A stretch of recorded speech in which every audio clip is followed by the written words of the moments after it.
Speaking with the man behind the Dabbler's Den. You are listening to Brothers of the Serpent podcast.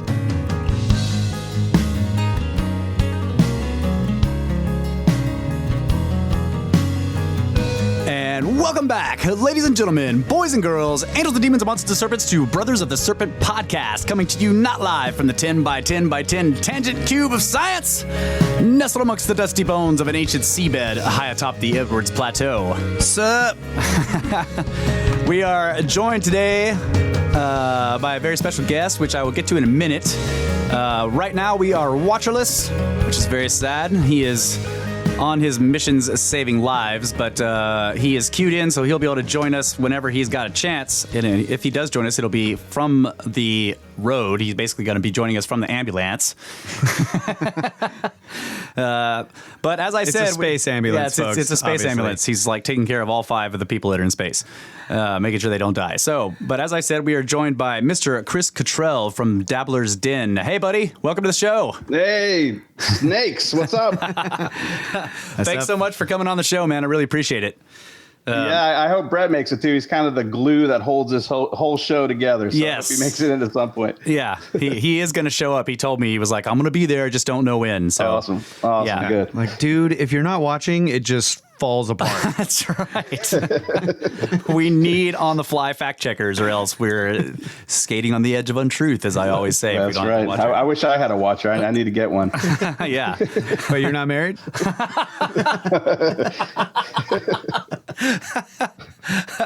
All right, with moving on. With that, we got space weather news. From spaceweather.com, by the way, the solar wind has arrived. As predicted, a stream of solar wind has reached Earth on July 31st and is gently buffeting our planet's magnetic field. The gaseous material is flowing from a hole in the sun's atmosphere. High-latitude sky watchers should be alert for auroras, especially in the southern hemisphere where winter darkness favors visibility. Also, the Perseid meteor shower is underway. Earth is entering a stream of debris from Comet Swift-Tuttle, the source of the annual Perseid meteor shower. Forecasters expect the shower to peak on August 12th through 13th, with many fireballs slicing through the light of a nearly full moon. It's not even August yet, but NASA's network of all-sky cameras is already detecting a few Perseid fireballs every night, which will surely increase in the weeks ahead. This comet is a giant. Its nucleus is 26 kilometers in diameter, or 2.5 times the size of the asteroid that wiped out the dinosaurs. Most other comets are much smaller, with nuclei only a few kilometers across. As a result of its size, Comet Swift-Tuttle produces a large number of meteoroids, many of which are hefty enough to produce fireballs. Indeed, a 6-year study by NASA's Meteoroid Environment Office found that the Perseids produce more fireballs than any other annual shower. During the shower, which lasts for weeks, debris particles a few centimeters wide hit the atmosphere with a speed of 59.6 kilometers per second, which works out to 133,350 miles per hour. Wow. The average magnitude of the resulting fireballs is about negative 3.7, or about as bright as the planet Venus in our sky. The luminosity of the Perseids is important this year. In 2019, the shower peaks only a few nights before the full moon. So meteors need to be extra bright to be seen through the glare. Some experts recommend watching a bit earlier than usual on August 9th or 10th and 11th when the moon is less full. The peak nights of August 12th and 13th will be tempered by lunar interference. Whatever night you select, the best time to look is during the hours before sunrise, when the shower's radiant is high in the sky.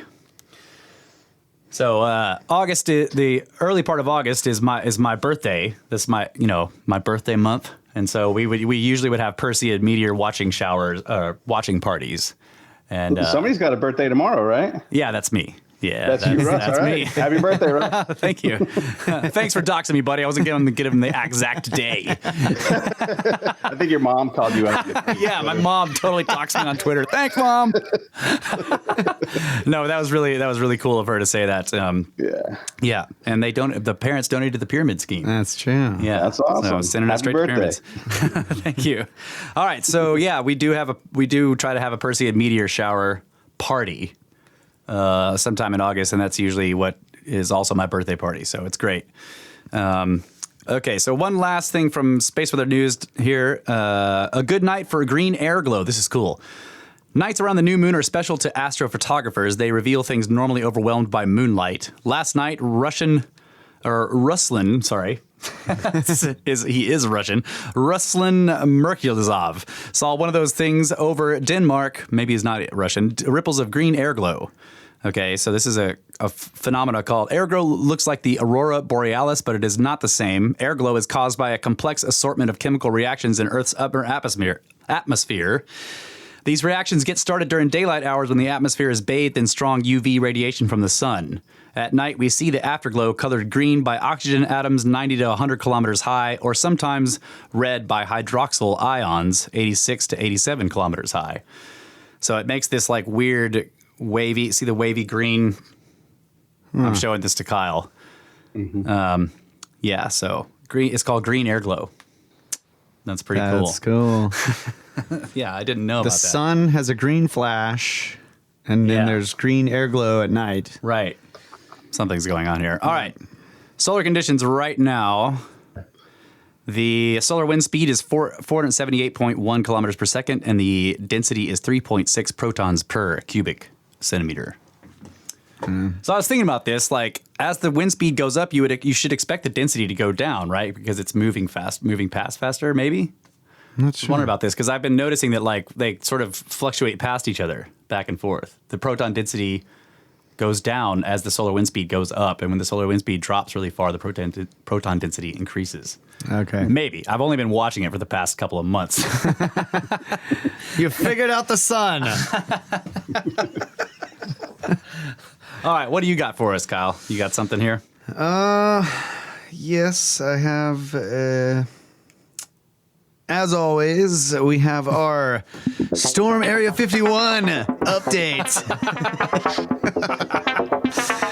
Turnout overwhelms Nevada town. Las Vegas. This is from the Washington Times. At first, the co-owner of the quirky alien-themed motel down a Nevada highway from the mysterious Area 51 site didn't take a posting for a prank Facebook event too seriously. Then her phone started ringing. It doesn't stop. Our phone won't stop ringing. Connie West of the Little Alien told Alien told the Las Vegas Sun. The 10-room motel is one of few businesses in Rachel, a town of 54 residents now gaining celebrity status among aviation and UFO enthusiasts attracted by the posting about a September 20th event dubbed Storm Area 51. More than 1 million people have responded to the internet post calling for the people to Naruto run at 3 a.m. into the remote U.S. Air Force test area in the Nevada desert that has long been focus of UFO conspiracy theories. The face-forward, arms-back running style is favored by characters in the anime series Naruto. I love how this is like in every news story they have to explain Naruto running. I mean, like, if you were the one making that anime franchise, you'd be like, yes! Freaking, like, right. Worldwide recognition of your cartoon. If they Naruto run... You see the military briefing? Yes! It's freaking awesome. The military is warning people not to try to enter the once top-secret Cold War site, which is posted and patrolled as part of the vast Nevada test and training range. After refusing for decades to acknowledge Area 51 even existed, the CIA declassified documents in 2013 referring to the 8,000 square mile installation by name and locating it on a map near the dry groom lake bed. So then they go on to talk about the base. But the point of the story is that these people in this little tiny town are being overrun by people trying to book rooms. See, people are serious about it. Like, you don't call and start trying to pay to book a room at a hotel if you're not going to try to go and Naruto run into the base and see them aliens. Or at least watch. Right. That's true. It could just be watchers. This is great. So we have a new development also on this on the Storm Area 51 storming things. This is from Yahoo News. Thousands of people have vowed to venture into the Bermuda Triangle in the latest Facebook event inspired by the joke to plan Storm Area 51. The organizer has offered to provide boats to take guests into the 270,000 square mile swath of ocean known for the mysterious disappearance of ships and planes. Quote, Attendees must dress as SpongeBob characters or pirates. Writes Anthony Carnevale on Storm the Bermuda Triangle, It Can't Swallow Us All. Oh, man. I'll provide the boats and scuba gear, he adds. Below, a picture of the area between Bermuda, Florida, and Puerto Rico. Just bring weed and a lot of beer and whiskey. God, good. Okay. That's not going to end up good. But I fully support this trend. Yeah. We should storm everything mysterious until we figure it out. Yeah, Russ posted something. Was that on Twitter? Yeah, I was suggest because the seaboard podcast had just, their most recent one was about the moon landing and whether it was a hoax or not. And I was like, let's storm the moon landing sites. Let's find out if they really landed there. This is a great idea. Can we Naruto run on the moon? Right. No, you have to moonwalk. Oh yeah. Okay, so I have a bunch of emails here, and some of them are ones that I missed. So I'm going to get So this is from the Grand Watcher. Oh, finally. So he actually sent this one in reference to the show where about the DNA stuff, where the Watcher came on and talked about DNA sequencing and how all that worked. Yeah. So he titles it "Skirp Derping to Confuse." Is he going to slam the Watcher? 1. What if these undetermined humans were simply the DNA strands that extraterrestrials added to upgrade us to the level of intelligence needed to act as slaves? It's a good question. 2. Now do you believe me that our whole existence is a computer program? No. Because talking about the DNA being a binary code. Yeah. Right. 3. Parents and children eat at the same dining table, so nutrition is consistent in most families. So for the heights of people. Yeah. Good point, Grand Watcher. Yep. So on 1, I would say I don't know. 2, I say no, just like Kyle did. My answer to that is no, I don't believe you that our whole existence is a computer program just because we can read code out of our DNA. Yeah. Right. And 3, that is a good point. But we were looking at nutrition across large swaths of population, and it's not consistent that way. So, but I guess if you're talking about determining the height of children, yeah, based what on he's the referring parents, to is a study that Russ was talking about a couple podcasts ago, where they were comparing DNA studies between the heights of the parents and the heights of the kids. versus just measuring the heights of the parents to determine what the average height of their children would be. And the measuring, just using a tape measure, ended up way more accurate in terms of predicting the heights of kids than the DNA. That's right. It's called the missing heritability problem. Yeah, that's what that's so that's called. what he's talking about. And I have to wonder, I don't know if any studies have been done on this, but in terms of nutrition, can you actually say that the nutritional intake of the parents when they were kids is going to be the same as the nutritional intake of their kids? Is that necessarily true? Right. In a single nuclear family, the nutrition is the same. But when those parents were growing up in separate families, the nutrition value would be totally different. Right. Okay. Good point. So I don't know if that works that way or not. So no, Grand Watcher, you're wrong. Keep sending us emails though. I love them.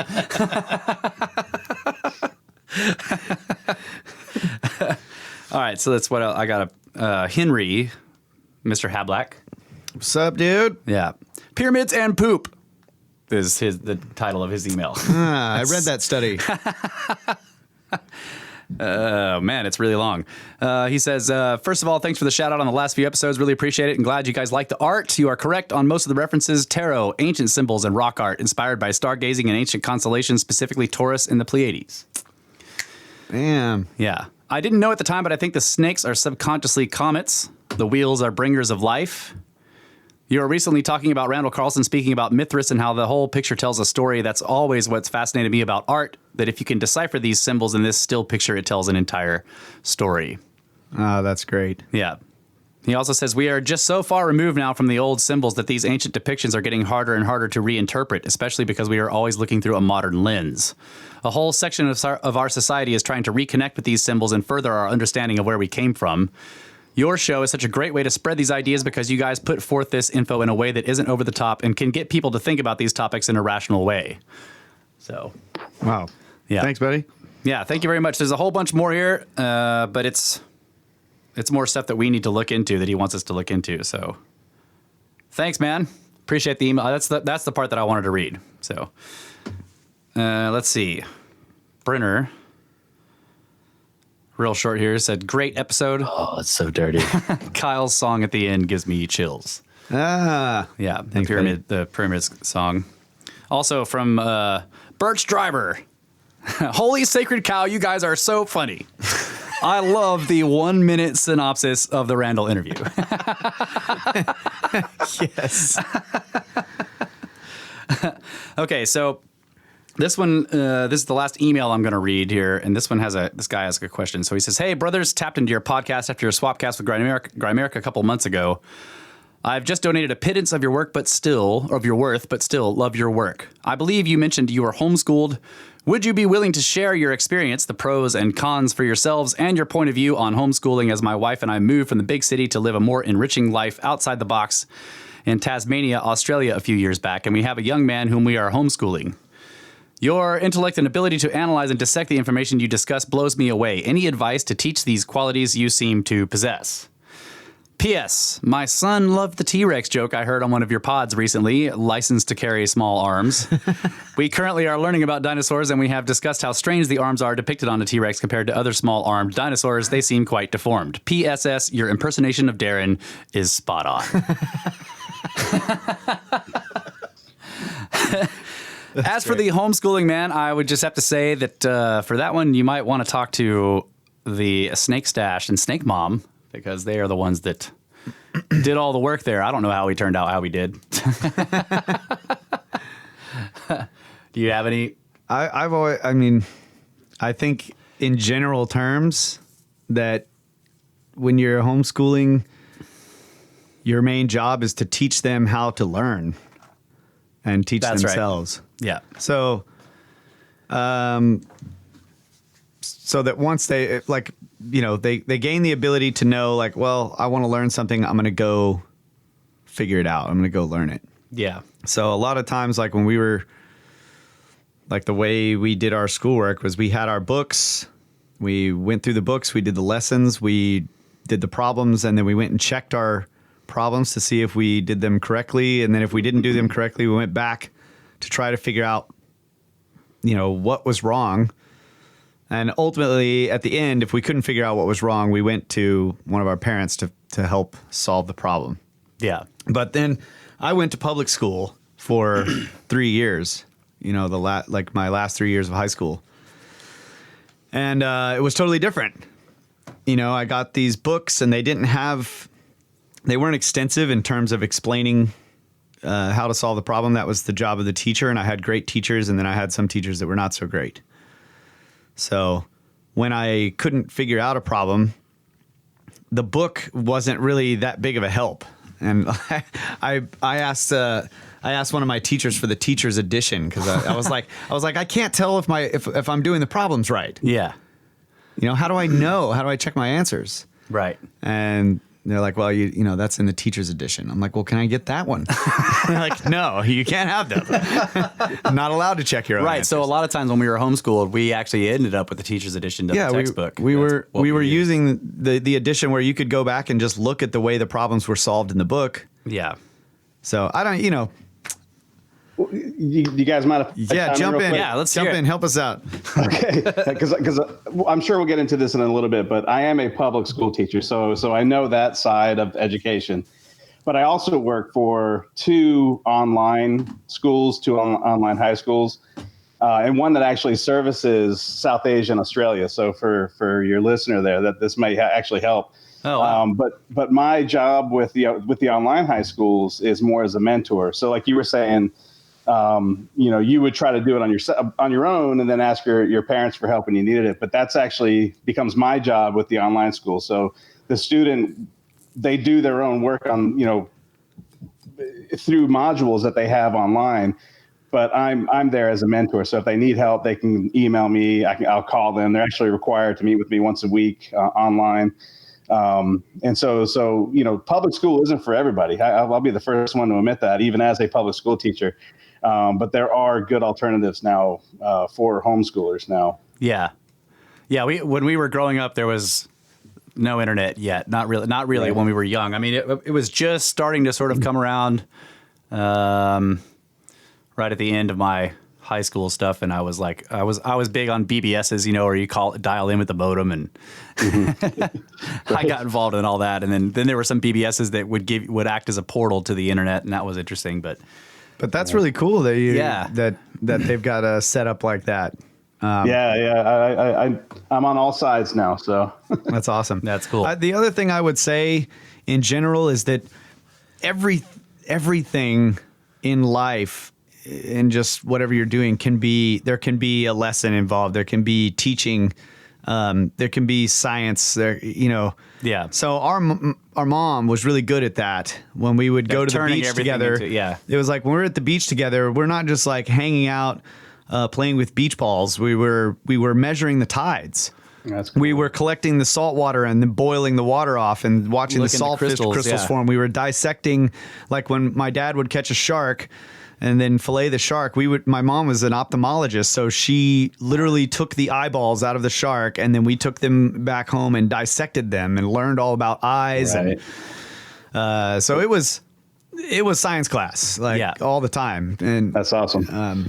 so that's just. And then as a homeschooler, there are a lot of places you can find, and our mom did this too, just local businesses that do interesting things. And you can just talk to them and be like, hey, I got a couple of kids that are homeschooled. Can we bring them in? You guys sort of show them what you do. And so we got tours of like factories and a bank where they took us into some local bank that took us into the vault and sort of showed us how everything worked and kind of like showed us new money and old money, and like it just. Now, would you guys go in, just the two of you, or was there a group of homeschool students that would do that? It was both. Yeah. A lot. Sometimes it was just us with our mother, and then other times there was a group of people because there were other homeschoolers. The kind of the people, they sort of talked to each other. So there ended up being a large group of homeschoolers, and then we would get together. All the families that homeschooled in the area would sort of get together once a week, and every parent who was involved, who had a particular. So we had one guy who had a history degree, and he would teach us history stuff, and there was another person who was a biologist, and she would take us through. So it was. So there was a collaborative effort on the part of the homeschooling community, but a lot of it was just our mom taking us to interesting places and looking around at stuff. So. Right. Yeah. So that's cool. And yeah, I'm sure the internet also provides good tools, but all science is about getting out in the field. Go out and do something, Right. And also I guess for me, what mattered for me was when I found something that I was fascinated with, to just have the freedom to dive into it as much as I wanted. Yeah, that was another big aspect of it. So like our parents basically promoted whatever we were interested in. It was like, okay, let's get right. So not to the detriment of any other stuff. Like there was we took all the standard type of courses, but if you found something you were fascinated in, they would facilitate you going as far as you wanted to or were able to in that particular thing. So that's always awesome. Yeah, that's always a good thing to do. All right. So last but not least, here I got some iTunes reviews that I want to read. And all the while, really what we ultimately would come to care about the most was pyramids. Yeah. This is just the whole podcast is really a result of us being facilitated to dive into stuff that we were really interested in. So we're just that's cool. Yeah. Yeah. That's So our whole thing. exactly, our parents facilitated that, and so when we were like, let's just make a podcast and talk about pyramids, we're like, yeah, we can do that. This is what we've been doing our whole lives. It's basically the same. All right. So this is from. Let's see. Make sure I get the right one here. Yeah, okay. This is Liam 22 Alien Juice. Okay. Thank you. Snake Bros here. Liam here from the UK. You guys are doing some incredible work, and you make the work week bearable. Found you guys a few weeks ago, and I am hooked. Also, the Monty Python reference you guys made almost make me choke on my lunch. You guys are awesome, hilarious, and informative, and I'm slithering alongside you for the epic journey ahead. Snakes! Think of it, Liam. An explosion. An explosion. Let's see. It's another one. Oh, blown away reference right there. Yeah. Make sure I'm getting these right. Yeah.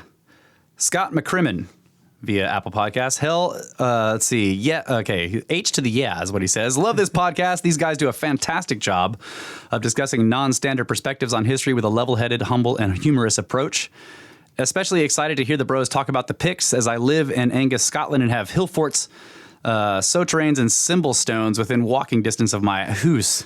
Oh, man. Yeah, recommend reading the work of Stuart McHardy if you guys want to know more about the ancient culture of Scotland. He has an interesting interpretation of Pictish art and much to say about the shortcomings of the standard model. Thanks, Snake Bros, for putting out such great content. These brothers will make serpents of us all. That's freaking awesome. Thank you, bro. Okay, this one is from E4 Foxtrot.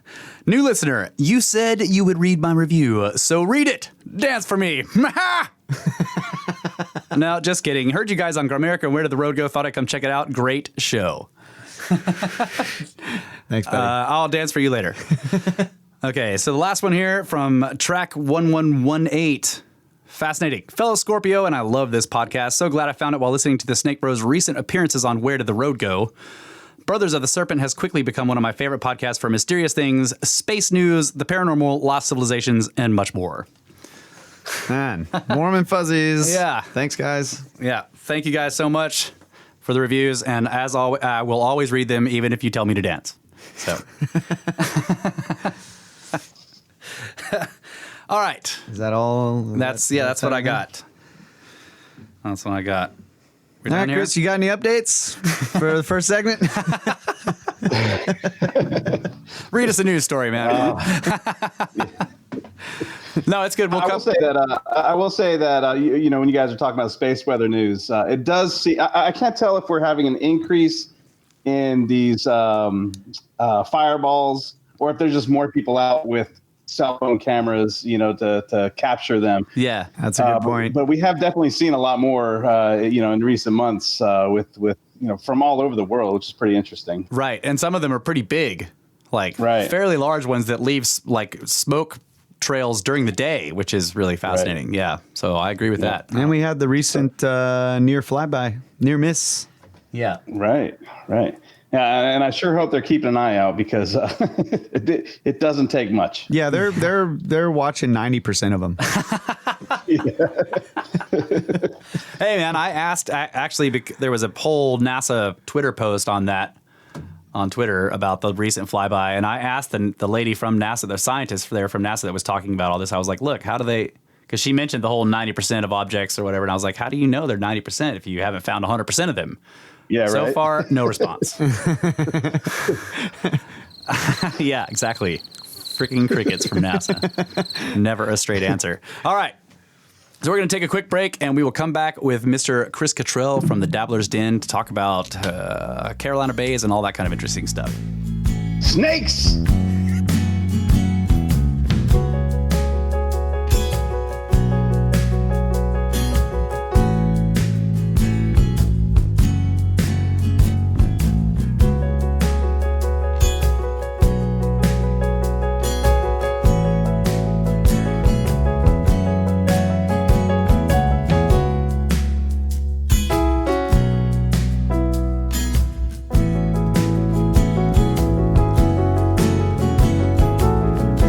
Welcome back, ladies and gentlemen. The Johnsonian Institute for Advanced Shenanigans.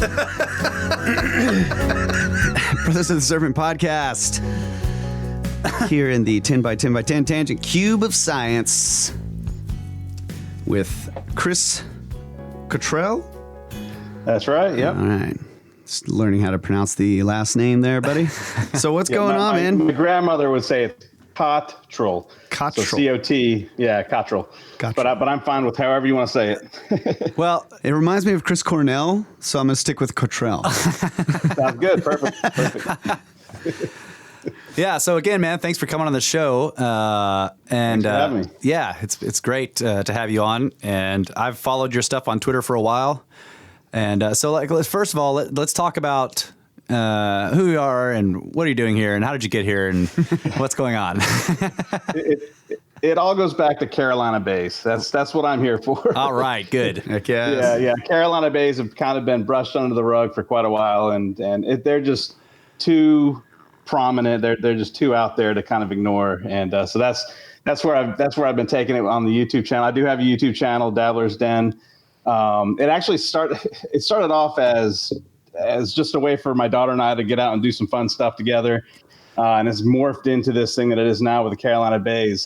Basically, if you read the book on how to manage a successful YouTube channel, I've done the exact opposite. I kind of do what I want.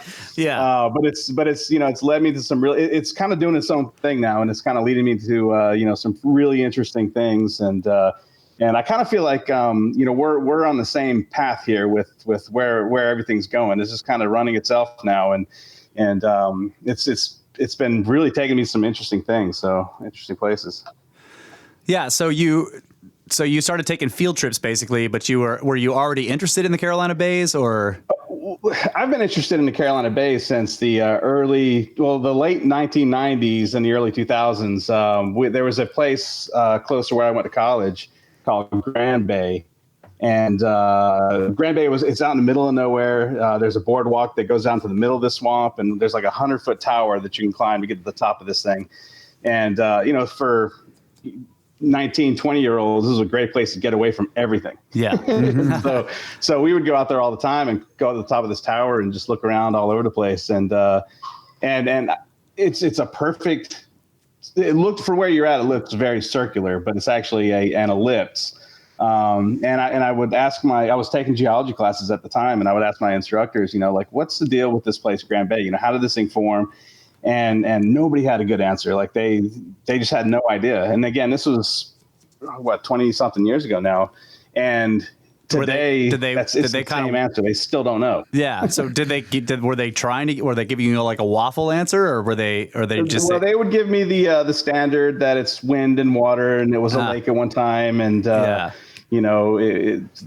winds would blow and swirl it around in a certain way and form this like perfect ellipse. Yeah, the Artesian, Aeolian, lacustrine something. Exactly. Yeah. And and for one bay, I could see that. I'd be like, okay, that's cool. I could see that happening. But over the past 20 years, the technology has just been getting better and better for viewing and imaging our land surface everywhere. We've got Google Earth now. You combine Google Earth with LiDAR images, and we see now that these perfect elliptical shapes are everywhere. They're all over the East Coast of the United States. There's a grouping of them over in Nebraska. Again, once or twice maybe, but right. Thousands and thousands and thousands of times. That's just the coincidence is just too much. I can't accept that as an answer. And that's kind of where it's gone, over the past couple of years now with the Carolina Bays and trying to figure out what actually caused these perfect elliptical shapes that are all oriented to the same spot on the map. It's and aren't they? So haven't they? I know at least George Howard from the Cosmic Tusk talked about. They did some core drillings of at least one of the bays, and he was like, "Look, this thing was never a lake." That's right. Yeah. He actually went to. There's actually a bay named Howard Bay after him, where I believe it's Alan West and a group of other guys got together and they completely tore this bay apart, and they found no evidence of it ever being ever being a pond. There was never any water there or anything like that before it becoming a bay. Yeah, and that's what the whole premise is of the wind and water explanation. Yeah, and but here we are. We're still debating it. So right. So there's some kind of resistance from at least a part of the scientific establishment to this idea. That they were anything other than lake-formed, wind-formed things, right? Yeah. It's pretty. They don't want to budge on it. That's for sure. I've found that out quick. Yeah, and so why do you think that is? Is it because the alternative answers are too unpalatable for them or something? I think that has something to do with it. But I know, you guys talk about stacks of assumptions. Yes. And I think that, if we go all the way back, and when I say all the way back, I'm talking about going all the way back to the 30s. When they first saw these perfect elliptical shapes all over the place after man flight, and we were getting up high enough to look down, people automatically assumed that they were meteor impacts. That was the first go-to, was like, oh, they're extraterrestrial. We got pelted. And the problem was they didn't find any evidence of that. They didn't find any, chunks of meteors or anything like that in the ground or in the swamps. And so they had to come up with another explanation. And that's where I think this whole, wind and water explanation really kind of took hold and took root. And, that's like the first assumption. Yeah. Right. No proof, nothing, that was the first assumption. And then now you have over 50 years now of like people stacking assumptions based on those other assumptions. And it's really hard to go back to the beginning, right, and say, there's other more plausible explanations, at least in my opinion. So, right. Okay. So you've dropped a graphic here. That's Howard Bay. That's the one that George was part of, with Alan West. Yeah. So we will put all these graphics in the show notes just for people to know, and then they will be on the YouTube video later. But Chris, can you do it a different way? Because that one's low resolution. We can't read it. I'm sorry. I just pulled it off. Let me see if I can. Yeah, if you grab the thumbnail or something, try grabbing the actual picture. Okay, I'll try that. Yeah. We could just explain what we're looking at. Yeah, or you can just tell us what we just can't read the writing, that's all. You may still not be able to read it, but oh, that's better. This is actually like a big presentation poster that they used at a conference. So yeah, that's better though. Yeah. Okay. So yeah, that's Howard Bay. I mean, this is named after George Howard. And if you actually take the time to read through it, you'll see that they found all kinds of proxies, which I'm sure we'll get into, but they did not find evidence of it ever being a lake. And if that's just one, yeah, I have a feeling that a majority of these Carolina bays, if we actually were able to go in and study them, that we would find that almost all of them weren't aquatic, ecosystems before they became a Carolina Bay. It was a very sudden thing. So right. I'm surprised at how deep it is. That's interesting. Yeah, the sand in the bottom of it. Yeah. I mean, that looks like, it's shallow on one end, gradually getting deeper and deeper, and then it reaches its yeah, and also notice depth. that the north is what would it be? Kind of towards the right hand side of the image. Yeah. Yes. So the southwest part is where you find the deepest part of that, and we'll talk about that later, because I know I'm sure I'm going to talk about Antonio Zamorra's work and his conic sections. Yes. So can you? Okay. Yeah. We'll I was going to say. So can you give us a breakdown of whatever the other possible explanations are? Okay, so yes, right now, scientific, the academic science says that they had to have been ponds, and they were during the last glacial maximum, or during the last ice age, anyways. They were getting, really direct winds from the northeast and the west, and from the west towards the east, and this was what would have formed these elliptical shapes, and so. Again, if we look at them and we see, how many of them that there are, first of all, and that they're all that same almost perfect ellipses. I wouldn't quite say that they are perfect ellipses, but a good, number of them are very, very, very close. Close enough, yeah. Yeah, identical. I mean, at least to each other, side by side for a good bit of them. Right. And overlapping in some cases too, which is also in some interesting. Cases they're overlapping. So they're also all pointed to the same spot on the map, and I mentioned that a minute ago. And so if we actually align these Carolina bays to where they're all pointing, it actually is a little bit west of. Let me see if I can find an image to put out there, but it's a little bit west of the Great Lakes. Right. And so what you're talking about is the long axes of all of these ellipses. If you continue the line, they all converge. They all converge roughly converge on a spot near the Great Lakes.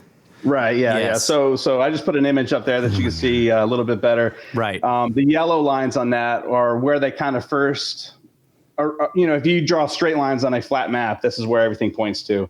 And again, it's west of the Great Lakes. But once we adjust for and this has a lot to do with Michael Davies. He's been doing.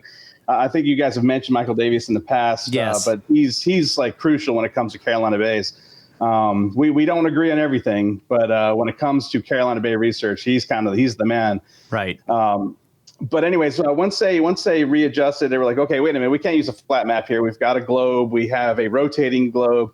They adjusted for the Coriolis effect, and everything kind of lined up with a very peculiar geologic feature in the Great Lakes area called Saginaw Bay, and that's kind of ground zero of an initial impact. And see if we can find a good image of that. Right. So Saginaw Bay has the, at least in profile, or at least in some ways, has the profile of or the signatures of being an oblique impact. Is that what we're talking about?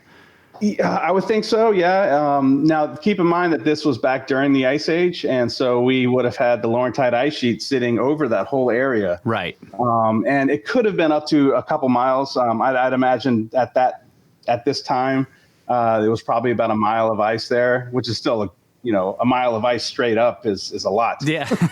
Oh yeah. And so yeah, I think that's kind of where X marks the spot. Right. Okay. So I just said oblique impact. So just for anyone who doesn't know, can you sort of give a brief explanation of what that means? Yeah. I mean, it came in really, really, really shallow. I know you guys have mentioned the burn papers in the past. Yep. This is kind of a big part of this. The burn papers came out, I think, last spring, where they have figured that about 10% of the biomass had just completely scorched, to the ground. And I think it was from this impact. I think we had a fragment of a comet come screaming in across, the continent at a low impact, close enough to just kind of, scorch everything to the ground. And then it hits right here in this area of the Great Lakes, again, at a low angle into the ice. And it's the secondary ice chunks that flew away from the initial impact that landed into the East Coast here, and especially in the coastal plain where it's sandy, and created what we now know as the Carolina Bays and the Nebraska rainwater basins in Nebraska. So. Right, and so they found a bunch of them off the coast too, right? In the coastal plains there, or out under the water, or at least some. Yeah, well, there are some, yes. Yeah. Now the oceans coming in and out, that kind of can do a number on them. I know that there are some places that are really low, like in Maryland, where we can see some of these. So yeah, but with the sea level rise, kind of erases a good bit of them. Right. So is that the basic? Okay, so you've given us the standard model explanation and what they're trying to stick to, but what are there competing non-standard model explanations besides this one? There's a couple. I know that. I mentioned Michael Davies. Michael Davies thinks that we did have an impact into the Saginaw Bay area. But I haven't even talked about when we think ours happened, but he thinks this happened 800,000 years ago. Right. Which would be like over 7 ice age cycles, in the past. So I have a hard time with Michael Davis's explanation. He also thinks that the impact would have caused more of a icy liquid sheet to kind of wash over the East Coast. And it's kind of like the bubbles of this icy sheet would have been what formed the Carolina Bays. I have also heard that it could be air bursts, that we did have, low impacts, or not impacts, but bolide explosions, basically. The air bursts that were blowing up over the ground. And it was kind of like the one in Russia there. Yeah, the one that happened over Tunguska. The Tunguska, like a whole series of Tunguska explosions all over the East Coast. Yeah, that would. But even then, I think we would find, stuff, extraterrestrial evidence on the ground. Yeah. And that wouldn't explain the alignments of the ellipses. Right. Yeah, that's true too. Right, ellipses, ellipses. Ellipsi. It's one of those. Yeah, cover all our bases there. Right. Our bases. Yeah, so I'm sorry, go ahead. Keep going. No, go ahead. Well, I was just going to say that it seems like these are a bit too fragile to be 700,000 years old. Yeah, that's now. If you talk to Michael Davies, and you guys might want to try to talk to him at some point. I've had a couple good conversations with Michael, and he definitely has some New England grit to him. He he doesn't take guff from anybody, you know. Oh, good. But no, he thinks that when they were created, that they are so set into the environment or into the ground that they could survive, you know, the sea levels rising and falling and things like that. So, again, I can't really speak for him. I agree with you guys. I think that they're just sand. It's unconsolidated sediment, and you get an ocean coming in and out of there, and it's going to erase it. Yeah. So in the short term, they are robust features. Obviously, they've been there for as long as we know about. You know, and they're not changing much. You can see that rivers have cut through them in some places. Yeah. That's actually where I'm taking it now, and I'd like to talk about that later on. But yeah. So what I mean is that they're robust, sort of, but in geological timescales, they're fragile. Is what I'm getting at, I guess. Yeah, I would agree. Yeah. And I think we've lost a good bit of them due to our own agricultural, practices. Right. You start plowing over these areas because a lot of this area is good, fertile land. We're talking about the coastal plain of the U.S. The East Coast, and lots of farming goes on there. And for the smaller ones, a lot of times they're just swamps on somebody's property, and they'll drain them, they'll fill them, they'll plow them, and so we lose a lot of them because so they become obscured. They become obscured even if the deep evidence is still there. The surface is obscured, so you can't see it. Right. Yeah. Right.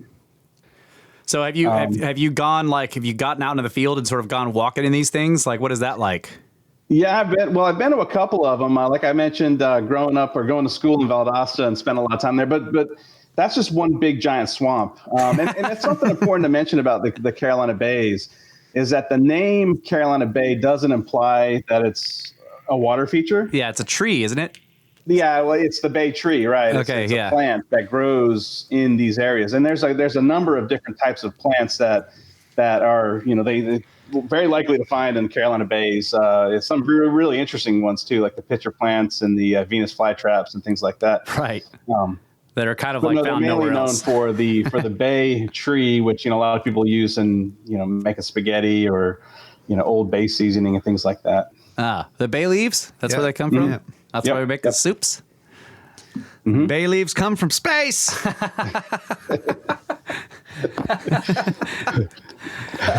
I think when we were talking to George, he was sort of mentioning that the Venus flytrap is a pretty unique plant. And there's some cool down where I live. We have the pitcher plants, and it's the same kind of thing where it attracts insects, and instead of like a Venus flytrap where it traps them and catches them with like little teeth leaves or whatever. The pitcher plant actually the bugs fall inside of like a little pool of water that's inside of the leaf, and then it closes on top of them. It's a pretty neat plant. I mean, we all kind of know that plants are meat eaters, basically, right? Because the animal goes and it dies in the forest, and it's basically like whatever doesn't get eaten by other animals gets down in the soil, and then the plant grows bigger, right? Or it gets nutrients. Right. But when they do it directly, it's kind of like aliens. In most of the swampy areas here in the southeast, there's just really, really poor soil, and so a lot of the plants are even like cedar trees. They have knees that grow out of the into the air. Because there's certain nutrients and things like that they need to get that they're not finding in the soil. So there's a lot of plants that have adapted to living in these areas. So in some cases it's very fertile for crop growing, but in other cases it's infertile for certain things. I mean, as far as the coastal plain, that's all very fertile. But in the dead center of some of these swampy Carolina Bays, it's hard to grow anything in them. That's interesting. And I don't know the difference. I don't know if there's a difference in why one would still hold water and one wouldn't. I don't know that. Yeah, that's interesting. It's so I'm looking at this diagram that you posted before, the one with the cores drilled out of it, and how it's Howard Bay. Yeah, Howard Bay. It's the Right. Aeolian sand, or basically. Yeah, it's all sand. Yeah, but then around it, it's something else. I can't read alluvium. So it's like the bays. It's still a deposit. Right. Yeah. It's all deposits. Just that the bays are actually filled with a totally different material than what's outside. Oh yeah, right, yeah, yep. And that's that. I mean, if you're gonna ask me, that was what was there before. and right now, I'm actually again, another key figure in Carolina Bays is Antonio Zamorra, and over the past couple of days, one of the greatest things of doing this channel is getting to interact with the people that are doing this, all the time. And so talking with Antonio Zamorra, we've been discussing over the past couple of days certain bays that have trees that have actually they're actually underground, especially underneath some of these sand rims that are always on the southeast corner of these Carolina Bays. And this is actually coming from a book written by, his last name is Savage. He wrote a book in '83. And he had some really good ideas in this book on where to find good quality carbon samples for carbon dating. And so that's what we've been talking about the past couple of days, is how to get some good, solid, C14 dates for these bays. Now, once I get the samples, I don't know what I'm going to do with them. What about on dating? What about diatoms? Has anyone tried a diatom study? Well, that was okay. So this is a little bit. It's a little bit of a separate topic. It's still related to the Carolina Bays. I know that Antonio Zamorra and I have been focusing on some. We call them splash chevrons that I think were formed at the same exact time that the Carolina Bays were formed. If an ice chunk that landed into the ground landed into unconsolidated sand that formed a Carolina Bay, if it landed into a pre-existing body of water, whether it be a lake or a river or something like that, Yes. we find these big splashes that they look like tsunami chevrons. They look like these big sand ribbons that all flow to the east, away from wherever its source. And then some of these sand chevrons have Carolina Bays that formed on top of them. Some of them have gone into Carolina Bays. And again, I think this all happened within minutes of each other. Right. It paints a pretty terrifying picture. Down. Yeah.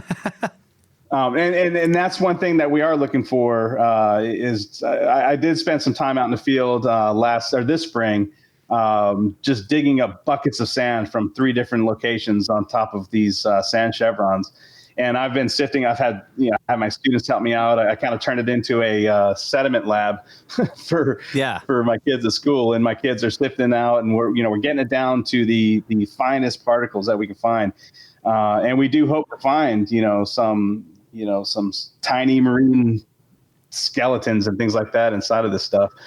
Man, haven't gotten there yet though, but we're working on it. So do you think that I'm going back again to this diagram. Do you think that some of that, well, I don't know, the sand it's inside that bay, some of that have been part of the ice chunk, maybe? Well, that's another good thing to look at. I know something that I'm currently working on and looking at is not necessarily diatoms from ice, but the isotopes. Okay. And there's certain types of like oxygen and hydrogen isotopes. And I can't remember them off the top of my head, but I'm hoping that we can find something like that. I don't know what we're going to find, though. I mean, this was so long ago, and this does punch right into the groundwater. But there may be something, and I think if we focus on certain locations in the bays, like if we actually get into and follow where the Conic section I mentioned earlier with Antonio Zamorra. I kind of feel like I'm jumping all over the place, but no, it's all right, man. It's good.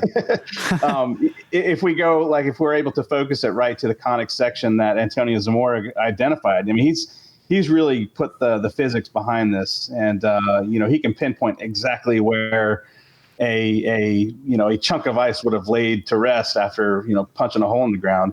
And I don't know if we can find a way to dig right down in that spot, maybe a core sample, and look for anything that we can find that would pin this back to, the Laurentide ice sheet. That would be great. Right. So any remnants that may be left right down at the bottom part of that conic. Okay, yeah, and that's where it would be. I mean, everything else is going to be that sand that got, because you got to keep in mind too that, with the impact, so if this was an impact, then the initial shock wave would have just caused a massive earthquake, across the entire country. And then you have these chunks of ice falling back down. They would have continued an earthquake, for about an hour, I believe. Yeah. This stuff would have been coming down and shaking the ground. And so you have unconsolidated sediment.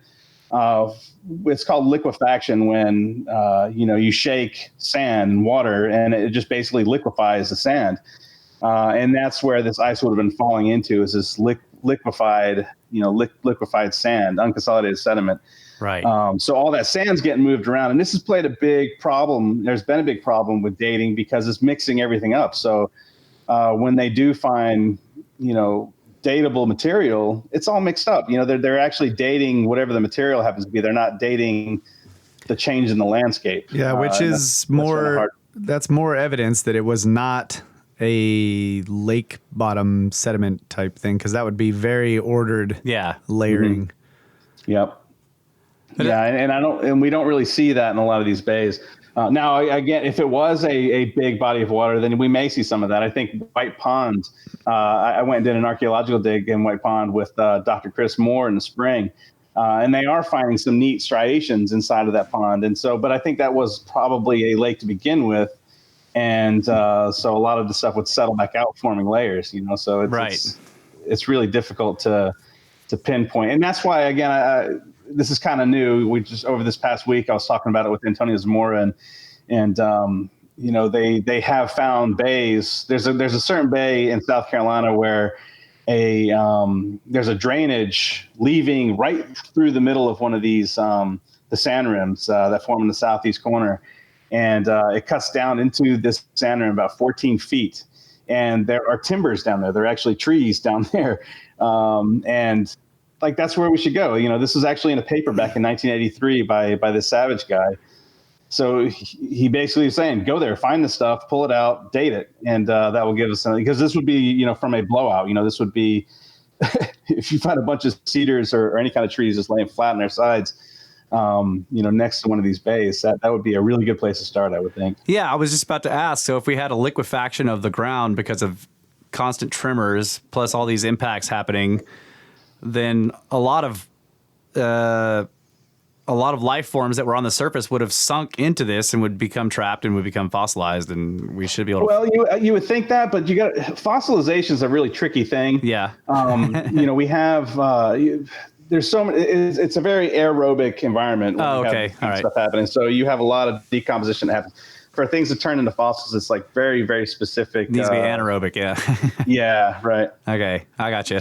You're right. You would think there should be a bunch of dead stuff laying all over the place. Now, another big part of this whole story is that we removed a huge amount of water from the ice caps and put it onto the East Coast, and it was in a solid ice form. But once all that melted, I mean, we had to have had tremendous floods that followed this event.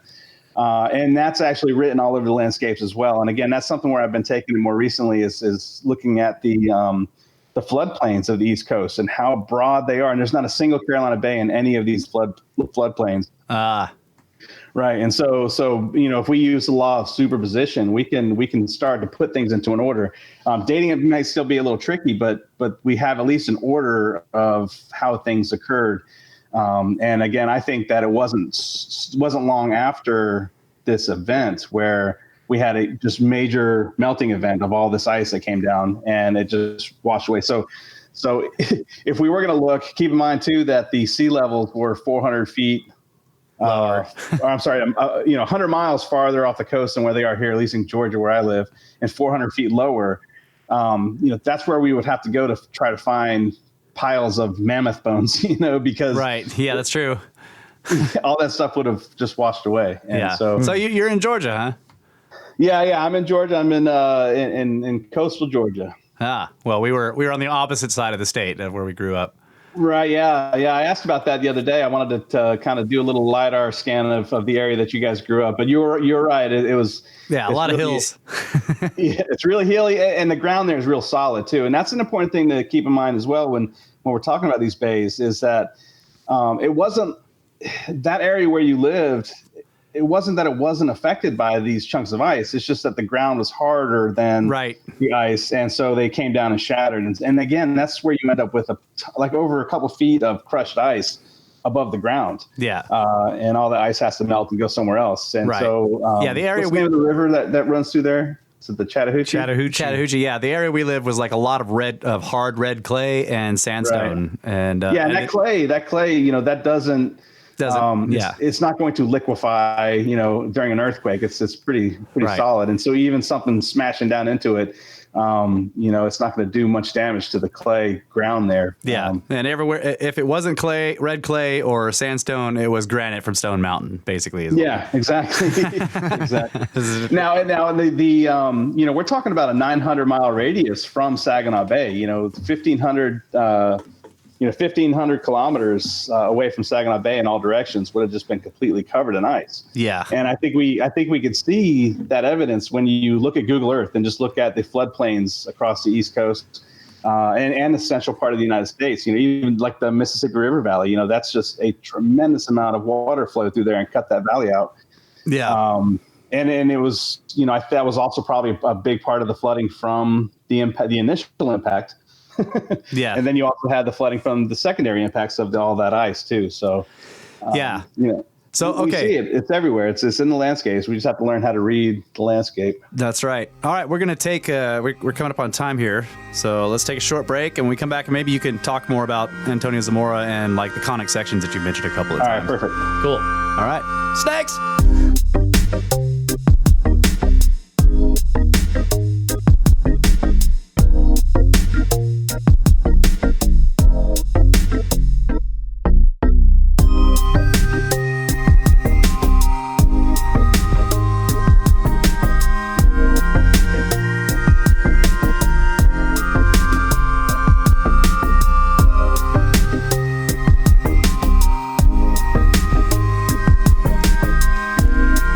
Welcome back, Brothers of the Serpent podcast. This is the Snake Bros Institute for Advanced Coprolite Studies, where there are no degrees, only certificates of ignorance, and we keep the Enlils of the world awake by reason of our babble.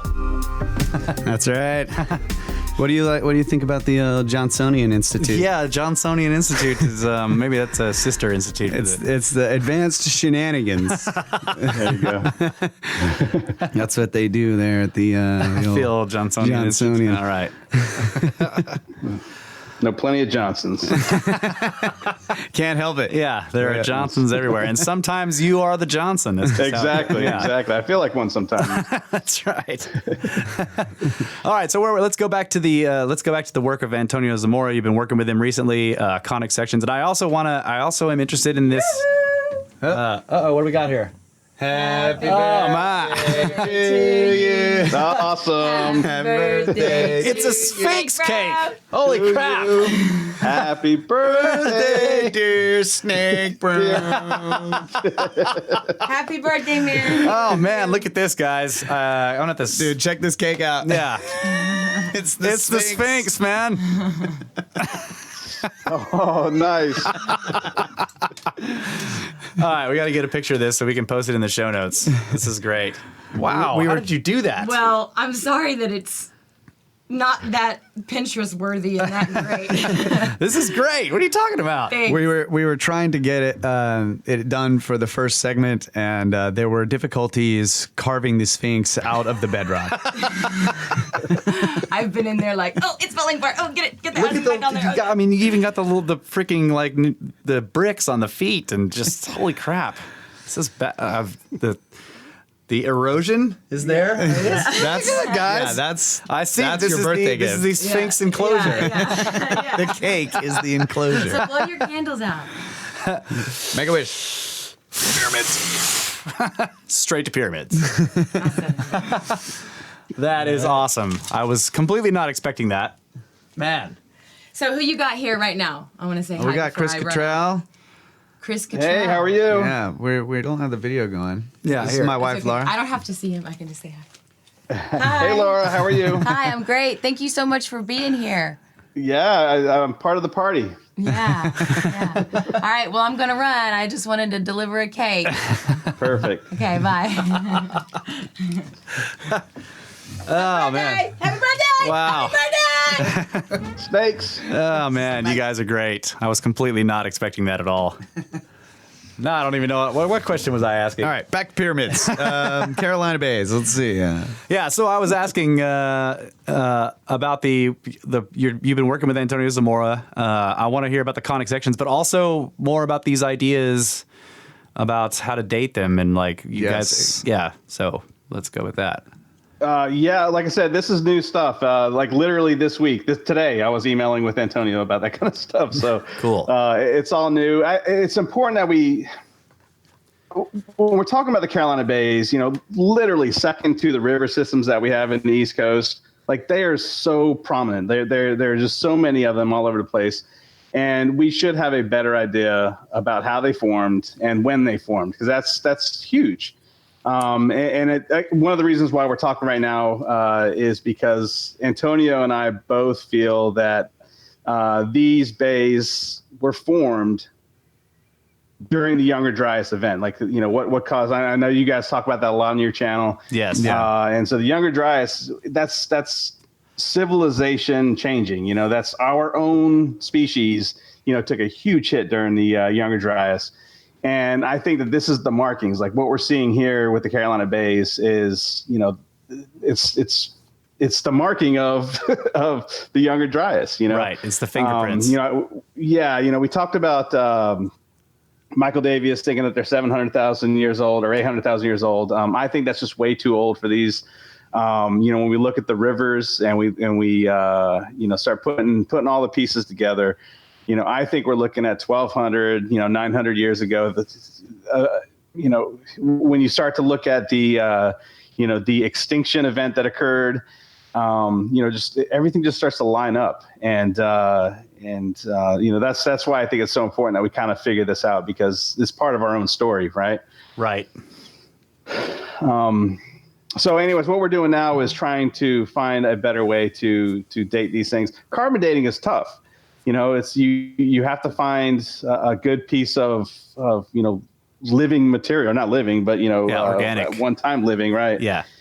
And then it can't be too old. And when it comes to these bays, they are finding things that aren't carbon datable because they're too old, and that's one of the reasons why it's been such a big deal. But if you have huge chunks of ice plugging into the ground all over the place, everything's getting mixed up.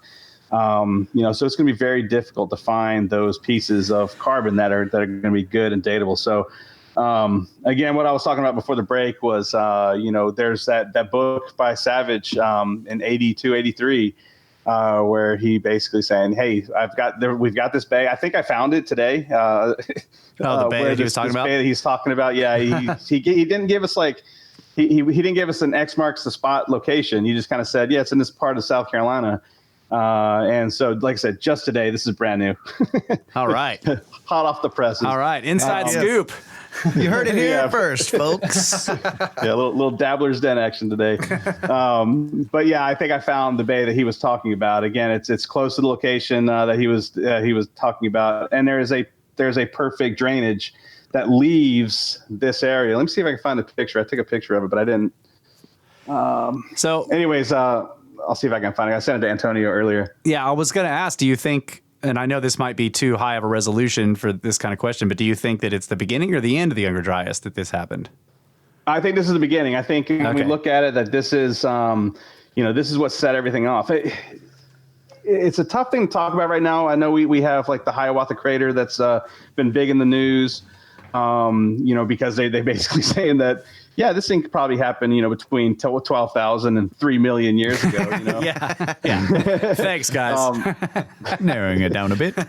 Yeah. So I'm just like you guys. I'm kind of waiting for the next big paper to come out in Hiawatha to kind of, what did you guys find at the bottom of this crater? Yeah. But I think that the event, that the big event. Now we're talking about a 3-kilometer impact into the Laurentide ice sheet. Now keep in mind that the Chicxulub crater, the one that took out the dinosaurs, that was like a 6-kilometer chunk of space debris that hit the. So we're talking about half the impact size of what took out the dinosaurs. So we're looking at an extinction level event. Yeah. And when we start to look for extinction level events, what the beginning of the Younger Dryas is what started taking out a lot of these animals, and this may be totally wrong-headed. I don't know, but it seems like if there was at the beginning of the Younger Dryas, you have the cold snap, and then over that period of 1,000 years, like the glaciers grow back to the equivalent of the last glacial maximum. Isn't that correct? Yeah. So yeah, right. So I'm thinking of this. There could be a couple of reasons for that. One of the things that people have speculated about is that there was possibly another impact event, because we did see a huge spike in sea level rise at the end of the Younger Dryas as well. Well, that's what I was thinking. Is that if you had a small impact at the beginning that launched ice all over, took some of the ice from this stable, slowly, receding glacier and spread it all over to parts of the coastal, and then it flooded into the coasts and disrupted the heline circulation. Yeah, thermoheline that you could imagine that could cause things to get really cold really fast. Yeah. Right.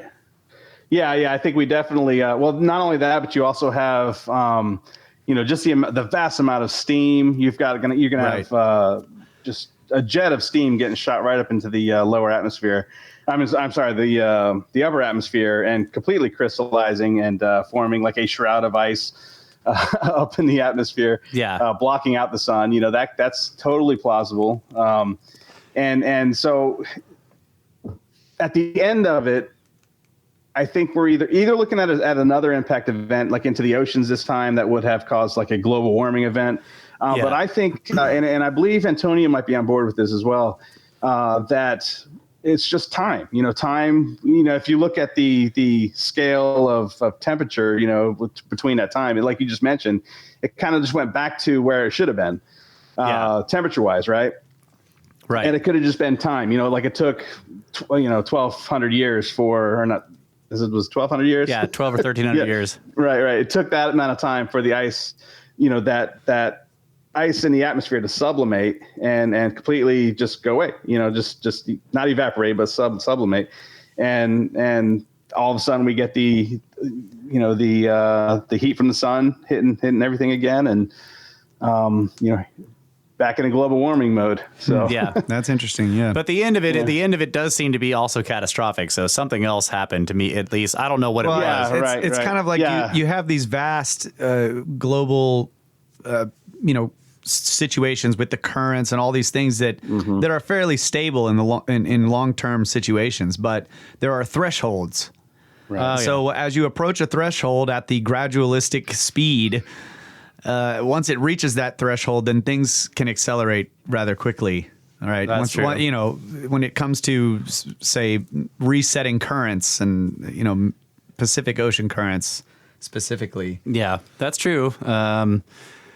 It still seems when you look at those temperature fluctuations, it still looks like an isochronic event or whatever. Yeah, and I think that's what it is as well. I'm just pointing out. Yeah, you're right. But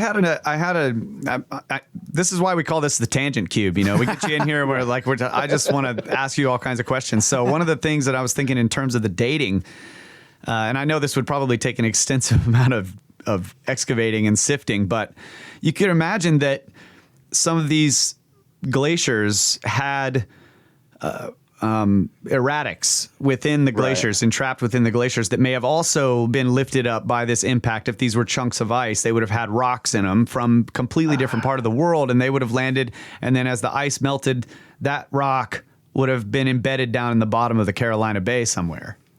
I don't know, because if you look at Antarctica, there's not a bunch of rocks laying around on the surface of the ice in Antarctica. And that would be a good, I guess comparison. I guess the erratics are more a phenomenon of the meltdown than right.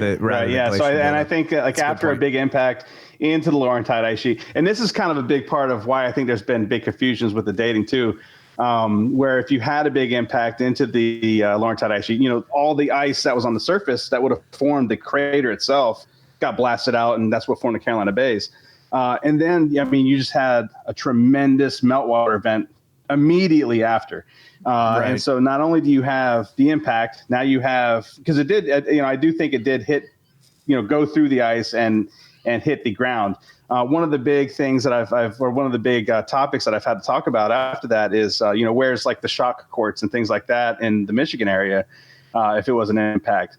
And I think what happened is we ended up with you guys know what isostatic rebound is? Yes. But so you explain it anyway. All that ice, and almost instantly the ground is going to start pushing itself back up. Right. And at the same time that's happening, we also have a gigantic soup bowl of meltwater now, just completely Being running scouring off this whole place. So all of those erratics and all those things that you're talking about, and all the things that we find, across the western part of the U.S., all through Michigan and Illinois, that's all that stuff is just getting washed around and then out. And, I think that's one reason why we don't see, a big crater into the Saginaw Bay area, as we had, just tremendous amount of erosion with a tremendous amount of isostatic rebound at the same time. Yeah. So there could be lots of, say, fragments of shocked quartz and all that kind of stuff. But it just all would have been washed away. It's like in the Mississippi Delta. Scoured out. Well, that's the other problem with it being, if it was at the beginning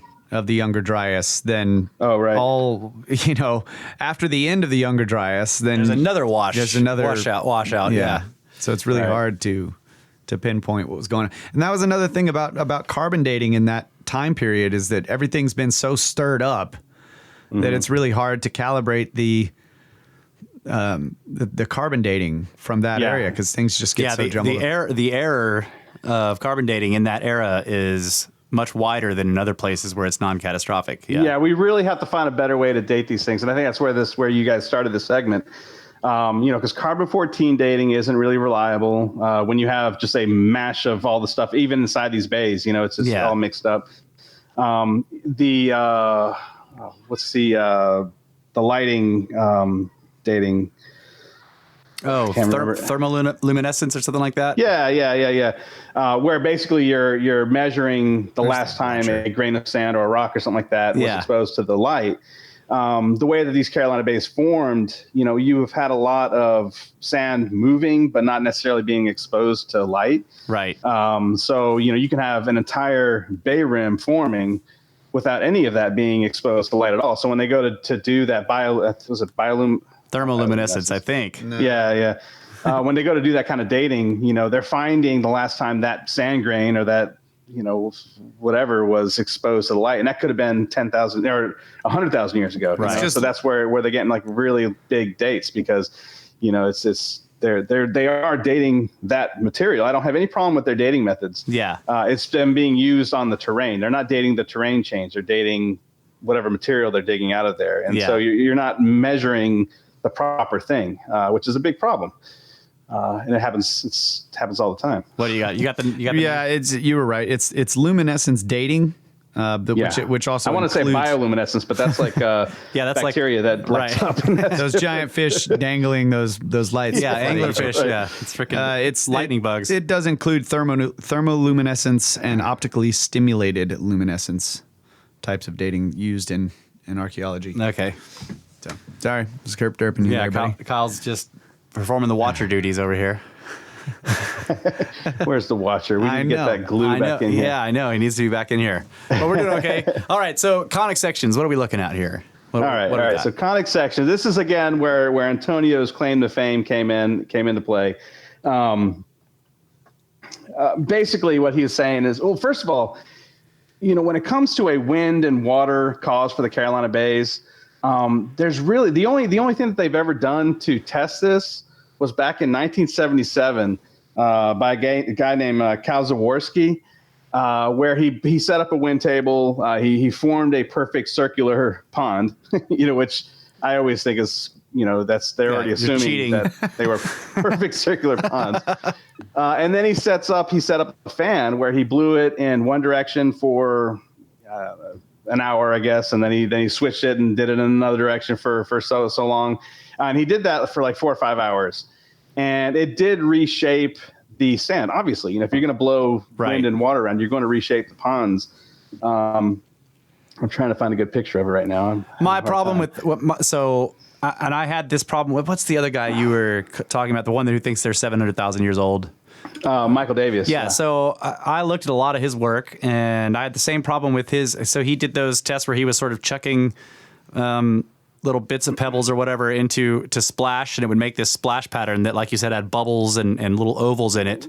Well, Antonio Zamorra is the one who, and I was getting to that with him actually, going through and using the scientific method. And well, you can see it in that picture right there.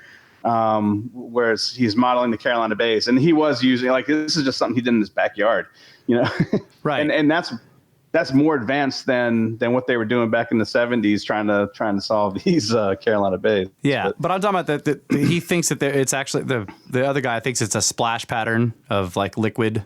Mm-hmm. Yeah, right. And he was doing those experiments where he was sort of chucking little pebbles and letting it splash. I don't know. I'm not sure if he was doing that, but okay. He may have. Yeah, I thought I saw pictures where he was describing all this, and he was showing how it would leave this pattern on sand.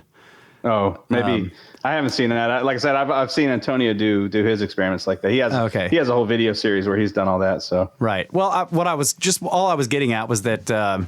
Sometimes I have an issue with like assuming scaling is going to work on some of that stuff. Right. Because the bays are made in sand, and then if you're doing it in sand at a tiny scale. Now, I do know that there's scale invariance in geology, so a lot of times the stuff does scale properly, but not always. So. But anyway. I think I posted something on Twitter the other day where I was just at the beach and I kicked some water onto the sand and they formed like perfect Carolina Bays. Yeah, I remember I saw that picture. Yeah, you're like, how can we not think this is what's going on? I'm like, yeah, right. I'm like, what? Scale invariance, guy. Yeah. Speaking of it, I'm looking on Google trying to find these pictures. I'm having a hard time finding the pictures that I want to talk about, but I just posted something that's scale invariance that I just found it on Google. It's one of my pictures. Oh yeah. Yep, that's good. Scale invariance. To do with more of the Missoula floods and the floods that happen, because I think the Missoula floods that's an assumption, right? And once we have once a glacial impact hypothesis is accepted, there's no need for the Missoula floods anymore. That's right. That's what caused the flooding. So. Right. The Missoula, like Randall says, the Missoula flooding was actually just a series of water being backed up because it was trying to exactly. Yes. Yeah. That's I have that argument all the time where people are like, well, there's like 40, they have like 40 strand lines. There's 40 different floods. And I'm like, no, it's like one flood. Yeah. Lots of, and that's what that picture there I just put there, it just shows the same, that's one tide going out and you have the same strand lines that you have, right. That they're claiming are separate floods. Yeah. The tide just went out once, buddy. Left all those freaking lines. Yeah. So Randall's awesome, by the way. I hope to one day meet him like you guys have. He definitely is I call him the Rosetta Stone because he kind of has helped. I know for myself and for a lot of other people, he's the one that kind of started connecting the dots, that really got a lot of this going. I don't know. Did you guys have this show going when Randall started coming out on like Joe Rogan's podcast and stuff? No, not at the beginning, but we like so. But that was part of what inspired us. Exactly, same thing with doing because I actually had my YouTube channel, but I didn't start talking about Carolina Bay stuff until Randall Carlson started putting things together. I'm like, this guy knows what he's talking about. Because I was actually I didn't mention this earlier, but I do have a master's degree in geoscience. So it's not like I'm coming out of left field with a lot of what I'm talking about. I do have some formal training. Oh, okay. So you actually have credentials. Yeah, I've got I have a master's degree. I've got a master's in geoscience and a master's in education. And so, instead of going to get a doctorate or something like that, which is, I'd like to do that maybe one day if I ever have time again. I'm sorry, sir. We're going to have to rescind your certificate of ignorance. Or they're going to remove your credentials because you came on our show. It's one or the other. Either way, that's fine. That's actually one good thing about being an independent researcher is I don't have to worry about, following somebody else's rules, and that's been a big part of it too. I don't know if you guys, with Graham Hancock's most recent book, his chapter 27 stuff. I don't know if you're planning on talking about that tonight, but that was a big deal with the Carolina Bays. What he talked about in chapter 27 with Antonio Zamorra's work. So we've both gone through the book, but like for the audience who hasn't, maybe kind of give us a refresher there. What are you talking about? Spoilers. Yeah, spoil it. Yeah. It's been out for a while. Yeah. Well, chapter 27 in his book is actually titled Cape Fear, and that has multiple meanings. It's basically Cape Fear is where they first identified Carolina Bays because they're so prominent within the Cape Fear River Valley of North Carolina. And again, I mentioned before, that's one of the reasons why they call it Carolina Bays, because they were first discovered back in the 20s and 30s in the Carolinas along the Cape Fear River Valley. But what that chapter was talking about is they actually, this is George Howard. He got together a bunch of people that are in the field and basically to help out Graham with his book. And they all had presentations, they got together. I wasn't there, but they were, I've heard a lot about it, and they had presentations, and they basically were just trying to explain their case. Michael Davies was there. Who was the other guy? I need to have these things like on hand, like written on paper. It doesn't matter. It's all right. What was the, They were giving presentations to Graham, or was it? Graham was there writing his book. You may have seen the videos with him and Randall Carlson traveling around. Yes. It was at that same time. So they were in the Carolinas. Randall was there. I mentioned Antonio was there. Michael Davies was there. And then it's kind of important to know these other two guys, what their names are. And I don't have the book handy, so I can't even flip through it right now. But the purpose was to sort of give Graham the rundown of what's going on in that area. Is that yeah. So you also I'll try to look it up. I Just really keep going. apologize. I can't remember their names right now. Kyle's going to look it up. I'll play the watcher. Okay, yeah. Right Where's the watcher? Yeah. Saving lives. That's right. Anyways, they were representing the academic science part of the Carolina Bays. Obviously Graham Hancock took a hold of Antonio Zamorra's work, which I think he should have, after listening to everybody. That's who I did, have gone with, and afterwards is where chapter 27 got interesting, where they start talking about, getting emails where, I wish you'd stop talking about Carolina Bays, that kind of stuff, because it kind of muddies the water. And that's been a big issue. I mentioned already, the Carolina Bays are such a prominent feature in the East Coast, and they're just completely brushed under the rug. Nobody wants to talk about them. And that's what these two other guys were doing. They were like, these are just wind and water features. There's nothing to talk about here. And it's because it does muddy the waters, even for like the Comet Research Group. Right. They don't want to talk about the Carolina Bays because it muddies their water. And if you go back and listen to your interview with George, he doesn't want to talk about the Carolina Bays because he's working with these guys in the Comet Research Group that don't want to talk about Carolina Bays. They're like, we don't need them. Let's move on. They're just kind of messing everything up. And again, that's where I come in, where I'm like, no, these are way too in your face to ignore. We got to find a good explanation. And I don't think we can really move forward until we solve this. And that's where actually I should have started from the very beginning with this, but you guys are the ones who quoted, saying, when you're talking with George Howard about, his kooky caboose idea. And you guys were the ones who said, the kooky caboose could turn out to be the rear engine of this Younger Dryas train. And I 100%, I woke my wife up, fist pumping when I was listening to the podcast. I was like, yes, that's exactly right. Well, I think George's point, and I kind of agree with this, is that what they're trying to do, what the Comet Research Group is trying to do, is change the paradigm. And George is saying, like, look, they don't need the Carolina Bays to do that. They have a whole bunch of other stuff that doesn't muddy the waters. And if they can change the paradigm, then we can turn back around and look at the Carolina Bays from the new paradigm. But we were also saying like, but the Carolina Bays may have some crucial evidence that shifts everything. So well, and then, like I said, when you look at the LIDAR, they're everywhere. They're so prominent. They should be talked about. And they're like, if you go to a college geology class right now, they're not going to talk about Carolina Bays. Right. You'll talk about fluvial, processes and things like that, but they will not talk about the Carolina Bays. Like I said, I went through these courses, and anytime I brought them up, they're like, it's just wind and water, no big deal. Let's move on.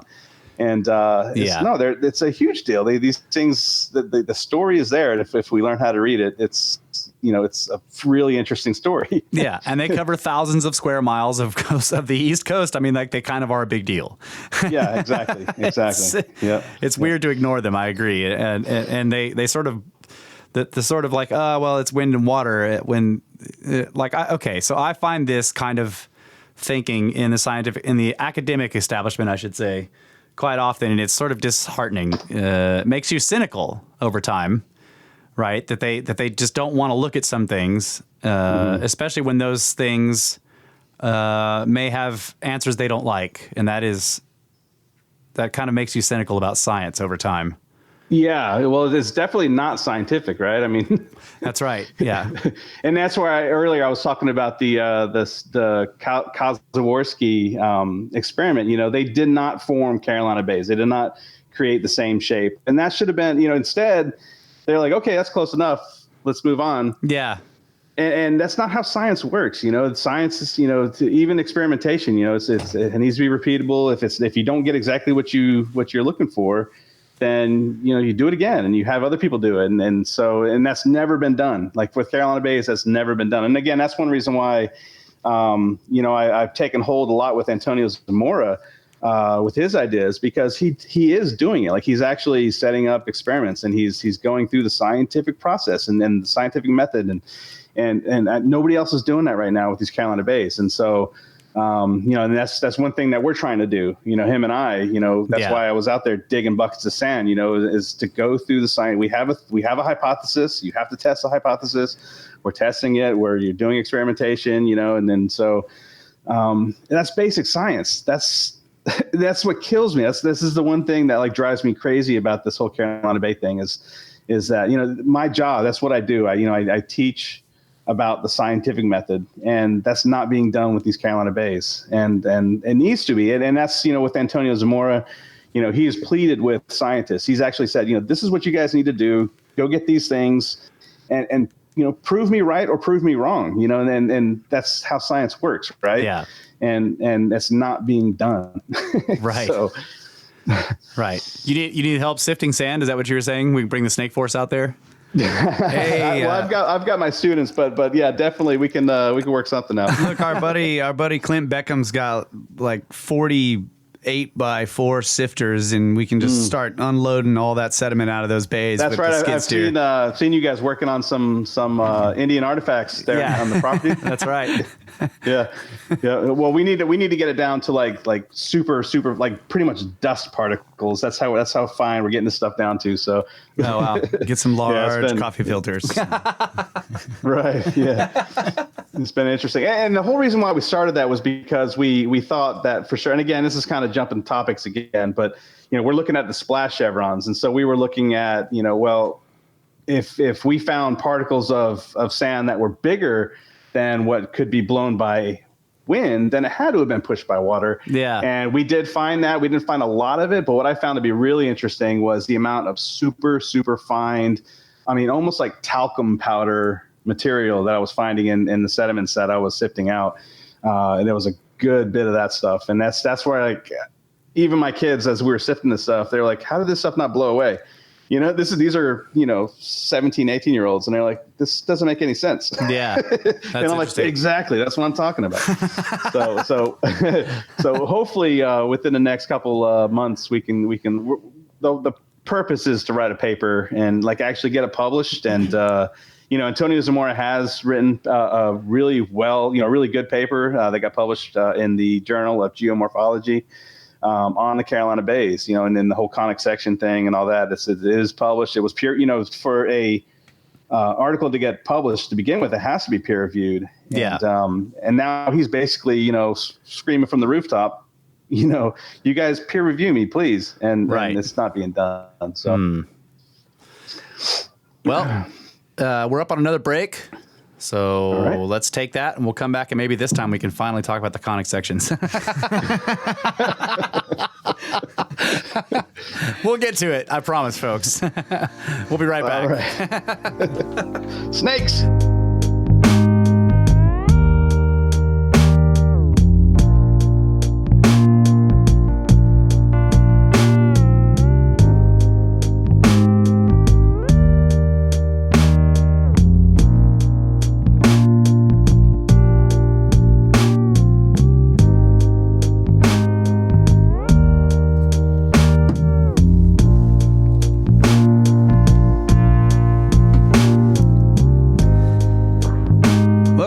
Ladies and gentlemen, the final segment of the final hour here with Chris Cornell.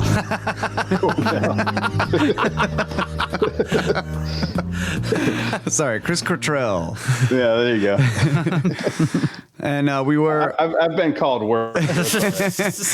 Chris Cornell is one of my favorite vocalists and writers. Yeah. So. Yeah. Well, whatever it takes to get that memory working. That's all right. I'm terrible with this. Yeah, Chris Cottrell. So, all right, Conic sections. Let's do it. We've been promising people from the beginning of the podcast. What are we talking about here? All right, so basically, like I said, I think Antonio Zamorra. When I first got into this, I was looking up information on Carolina Bays because I was really starting research from the very beginning. I didn't really have much to go off of, and I think I initially contacted Michael Davies and got his whole. I got his whole spiel of his ideas having nothing to do with the Younger Dryas, and I think he was a little ticked off that I was even talking to him about this. But anyways, no, I finally came across some of Antonio Zamorra's work, and like I said, he's put together the physics behind the secondary icy impactors, and I really I know enough about all of this stuff to have an opinion, and I already had an opinion on the pre-existing scientific explanation, and I was like, no, I just can't buy that. But when I came to Antonio Zamorra stuff, I was like, this is something I can get behind because, like I said, he's put a lot of work and effort into it, and it makes a lot of sense. And so as I mentioned in the last segment, he has used the scientific method to basically prove how these Carolina Bays formed. And he's done that by using physics. And so basically, if we have an impact of ice into an unconsolidated sediment, the impact is going to form a cone.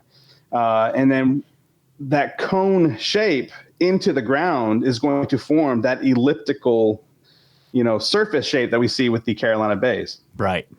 And again, wind and water to form like one almost near perfect elliptical shape would be pretty amazing. But there had to have been another explanation for over 55,000 of these things. And I think it's a whole lot more than that. That's kind of the accepted number right now. Yeah. I think there's a whole lot more than that. And they're almost identical. And so these conic sections just make the most sense to me, where if you had an impactor coming in, it didn't matter. It doesn't really matter what it is. But, ice being the perfect murder weapon, your evidence gets washed away after it melts, right? And so again, that's where and using the scientific method, he's set up experiments in his backyard. I mentioned before we got off on the last segment, we're talking about him.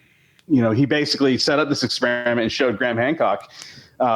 This is what he thinks, and he talked about the conic sections, and he literally with a slingshot and a little piece of ice, shot it into this bowl of sand and clay mixture that he put together, and they form near perfect ellipses. You're not getting this oblong shape that you get from wind and water. It's a perfect elliptical shape, and me see if I can. And so the conical section it's because the cone, if like you're imagining the cone shape like you have in your diagram here, the cone is coming into the ground at an angle.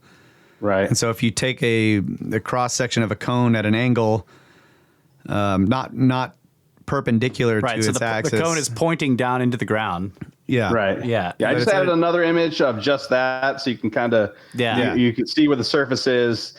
The apex of the cone, the very bottom of it, where it comes together. That's where the ice would have rested. That's where it would have stopped. And you can see, the angle of the impact is what's causing the ellipse. Yes. Yeah, the elliptical shape. Instead of it being like a near perfect circle. If it had come straight down, it would have left a circle. But because it came in at an angle, it leaves an ellipse. Because because the plate of the ground intersects the cone at an angle rather than parallel to the bottom of the cone. Yeah, that's brilliant. And that also explains why one side of the ellipses are always a little narrower than the other side. Mm-hmm. Right. Yeah, and I also think it explains why you find the raised sandy rims on the southeast, not corner, it's an ellipse, but the southeast area of these bays, because that's the direction that everything was heading. Yeah. And it just kind of gets bulldozed up in front of it. And that's, again, we were talking earlier about the problems with the luminescent dating methods. It's not being exposed to light. This stuff is coming down, just piling it up in front of it, and so you're not going to have an exposure to light to be dated with that method. So this next picture here you're showing us, this is a picture taken right when the ice impacts the mixture. Right, yeah, and he actually has, I'm trying to find it now, but he has images of afterward an overlay of an ellipse once it starts to settle back out. Because keep in mind that when this happened, everything would have been shaking. There would have been, each one of these things comes down with, just a tremendous amount of energy. We're talking atomic bombs worth of energy with each one of these bays forming. And so the shaking would have, completely settled this out really, really, really quickly. Right. And left us with what we find now with these. But in this picture we can, because the photograph is taken at the point at the point when the ice is impacting the material, we can see the cone, the rough cone shape going down into the material. That's kind of what we're looking at here. Exactly. Yeah. Yep. Okay. Yeah. Yep. That's cool. It is. When I first saw that, I was like, those don't look like Carolina bays, but now I see that it's an action photo, basically. I'm trying to find, right. And he's got some cool, I highly suggest that everyone, go and check out his website. When I first started covering Antonio Zamorra, his videos were like super long. And if you have ever heard him talk, he has a thick accent and he's a little monotone. And so he just kind of would go on and on and on. And I was like, oh my gosh, he's got such fantastic information, but his delivery of it, I was like, oh, this is, and like I said, I already had the platform. I had the my Dabbler's Den YouTube channel, and I was like, I gotta help this guy out, and so I started making videos. Now I will say that since I started making videos, his videos have just, they're on point. He's been making fantastic videos. I don't know if he kind of watched what I was doing and said, hey, this is a great idea. Oh, okay. Yeah. Yeah. Because I always try to keep my videos like in a super digestible length. I try to keep them all under 10 minutes. I want to get them straight to the point. And talk about, I've got like over 30 videos right now on my YouTube channel that go over Carolina Bays, so I know right now I'm kind of jumping all over the place, but on the channel, part of the tangent cube, buddy. If you go from the beginning to the end, it shouldn't take too long. And by the time you're done at the end, you should have a great idea of what these Carolina Bays are, how they formed, and everything else. It's a whole Younger Dryas picture that I paint there. Yeah. That's cool. And also, real quick, we were trying to look up the names of the people that were at the meeting. Yes, thank you. And so thanks to George Howard, we had to ask him. And he got back with it. Was Michael Davies, Malcolm Lecomte, Mark Dimitrov was the other one, right? Yep. Randall and Brad were there. Yeah, it was an all-star cast there. I wish I was a fly on the wall on that little, that little get together because I'm sure there was a lot of this. It was like a 2-day event, and they all met up at Carolina Bay, and there's images you probably have seen them with Randall and Graham, at Carolina Bay, and everyone was there. All these guys, all these key figures were there. But LeCompte and the other guy were sort of there representing the standard model. Is that the idea? Mm-hmm. Yeah. Okay. From what I understand, they kind of they weren't having it. Let's just put it that way. Right. They were there to represent the standard model picture of them, basically. That's right. Or whatever. Yeah. They made sure that the kooky caboose, was represented. That it's not. And I do agree with George that it's not needed. It's not needed to explain the Younger Dryas event, but it's still, these things are still so prominent in the landscape of the East Coast and Nebraska and other places that we should have a better idea of how they formed. Yeah. So I think anyways, I think Graham did a great service by publishing what he did. Yeah. In chapter 27, he basically, I don't know if I would agree with his method. If I send somebody an email, I kind of expect that email to be confidential. But that's just me. I mean, he is an author, and I think he made it clear in the book that he was going to publish whatever he wasn't mentioned in those emails. Yeah. But he laid it out. Sure. He laid it out exactly how it is. Yeah. And again, the title of the chapter was Cape Fear, and there's just they do try to. I've seen it myself. I've had people that have that are even authors on some of this. Common research group stuff. I've had some authors that are on some of those papers that are like, hey, you need to back off of this Carolina Bay stuff. Yeah. And I'm like, no, not going to. So do you think you could, and this is hard to do, but do you think you could kind of try to paint a picture of what it would have been like to be on the ground at the time when this event took place? I actually have a video, like my third video on my series is like the timeline of the event of itself. And I highly suggest you go check that out. I try to paint that picture, but we're talking about, this, let me see if I can find my slide for that. Cause it does kind of break it down.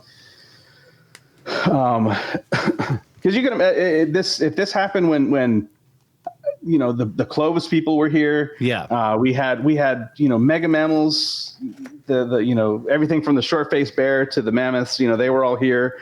We had North America was a completely different place 13,000 years ago. Right. And then one day it all changed. And that's where I think, and I'm not saying that everything went extinct. We definitely don't see all the mammoths going extinct 12,800 years ago. But if they were within this 900-mile radius of Saginaw Bay, I think they were dead. Like, I think anything alive in that area was completely squashed. I think they were just completely, out of the picture. Right. And then you have the survivors after that, and so, and we anyways, we do have, Native American stories that go back and they talk about these things happening. We have myths and fables and things like that. And they kind of all point back to this. And that's where the stories that the survivors told as they were trying to rebuild our own civilization. Just like the mammoths went extinct and the mastodons and the short-faced bears and the American lions and all that kind of stuff, humans almost went extinct 12,800 years ago. Right. The Younger Dryas almost did us in. Yeah. So if you were anywhere in the area, there would have been... Yeah, but this was also a global event. This was anywhere within, like I said, 900-mile radius of Michigan. I think you were gone. Like you couldn't have. When you look at those, the LiDAR images. If you just I shared an there's just nowhere to go. Yeah, exactly. I mean, the entire East Coast, especially in North Carolina, South Carolina, all the way down into Georgia. I do think that we would have had survivors in Florida. And I think that's one reason why we find a lot of interesting, human artifacts in Florida, like in the springs and there's like the bog culture that goes on down there where you find you find like an entire a cemetery in this like bog, and there's still like brain tissue in their skulls and stuff. It's really kind of crazy, right? But they're so well preserved. A lot of the people in Florida would have survived, but they would have been trying to survive throughout the Younger Dryas now too. So again, the entire globe felt this, right? But basically, if you survive the initial impact and the shockwave that it sent, then there would have been this like wall of white. It would slowly turn black as it got higher and higher as it blocked out all the light. Yeah. And then maybe an hour or so later, enormous chunks of ice began falling out of the sky all around you. It wasn't even that long. Like you would have, the last thing would have been the sound. Right. Sound travels so slow. And I'm trying to think here. Let's see. I do have like I said, I have a video on this and I have the slides right here. I can't share those right now, but the ice chunks would have been ballistic, right? So they would have taken longer to get there than the sound. Yeah. Well, the shockwave, just the shockwave of the initial impact alone, would have propagated out at like 5 kilometers per second. That's over 11,000 miles per hour. Yeah. So any forest, anything standing, any mega mammal in that area, completely obliterated. I mean, we're talking about, if you look at the pictures of Tunguska. Yeah. That was minor. That was minor compared to what we're talking about here. Yeah. And if you look, it's just matchsticks in Tunguska. Right. It's just, And that's, I think the entire East Coast would have been just completely flattened just from the shockwave alone at 11,000 miles per hour. Right. So 20 seconds after the initial impact, that's when these huge ice glaciers are going to start to fall back down. Oh, 20 seconds. Really that fast? I guess because some of them were on a low trajectory, huh? Well, I'm sorry. Yeah. They've actually would have reached the upper atmosphere. So 20 seconds after the initial impact, these things would have like reached their apex. Okay. Yeah. Before they started coming back down. And we're talking about stadium, like you guys are in Texas, right? So if you think about how big like the Dallas Cowboys stadium is, we're talking about chunks of ice that big. Oh my gosh. We're not talking about, like house size or, golf. Hey, I mean, there would have been that stuff, but there would also be freaking stadium sized chunks that are ballistic. Oh my gosh. Yeah. We're talking about. Hold up. Wait a minute. And this is something ain't right. There you go. That was right after the shockwave passed. Yeah. That was the first reaction. 20 seconds. Everybody's like, what is that up in the sky? Hold up. Here it is. Here's right. Hold up. Wait a minute. Something ain't Yeah, that's what it would sound like. yeah, exactly. So 30 seconds after that initial impact. Now this is when like all that steam from the initial impact would have started forming crystals in the atmosphere and completely starting to shroud the globe. I mean, we're talking about the amount of water that would have instantly turned to steam up in the upper atmosphere would have just completely. And I'm trying to think of the name. The albedo of changes the albedo. Crystals, it completely instantly starts to block out the sun. Right. And so from space, the Earth becomes much brighter because its albedo becomes really high. But what that means is it's reflecting sunlight back into space, and then which means that when you're down here on the surface, everything's dark. Right. So within 30 seconds, we're going back into the ice age. Right. Oh my gosh. That's just nuts. Okay. 4 minutes after the initial impact is where we start to have these. That shockwave actually 4 minutes after the initial impact, the shockwave would have reached the East Coast.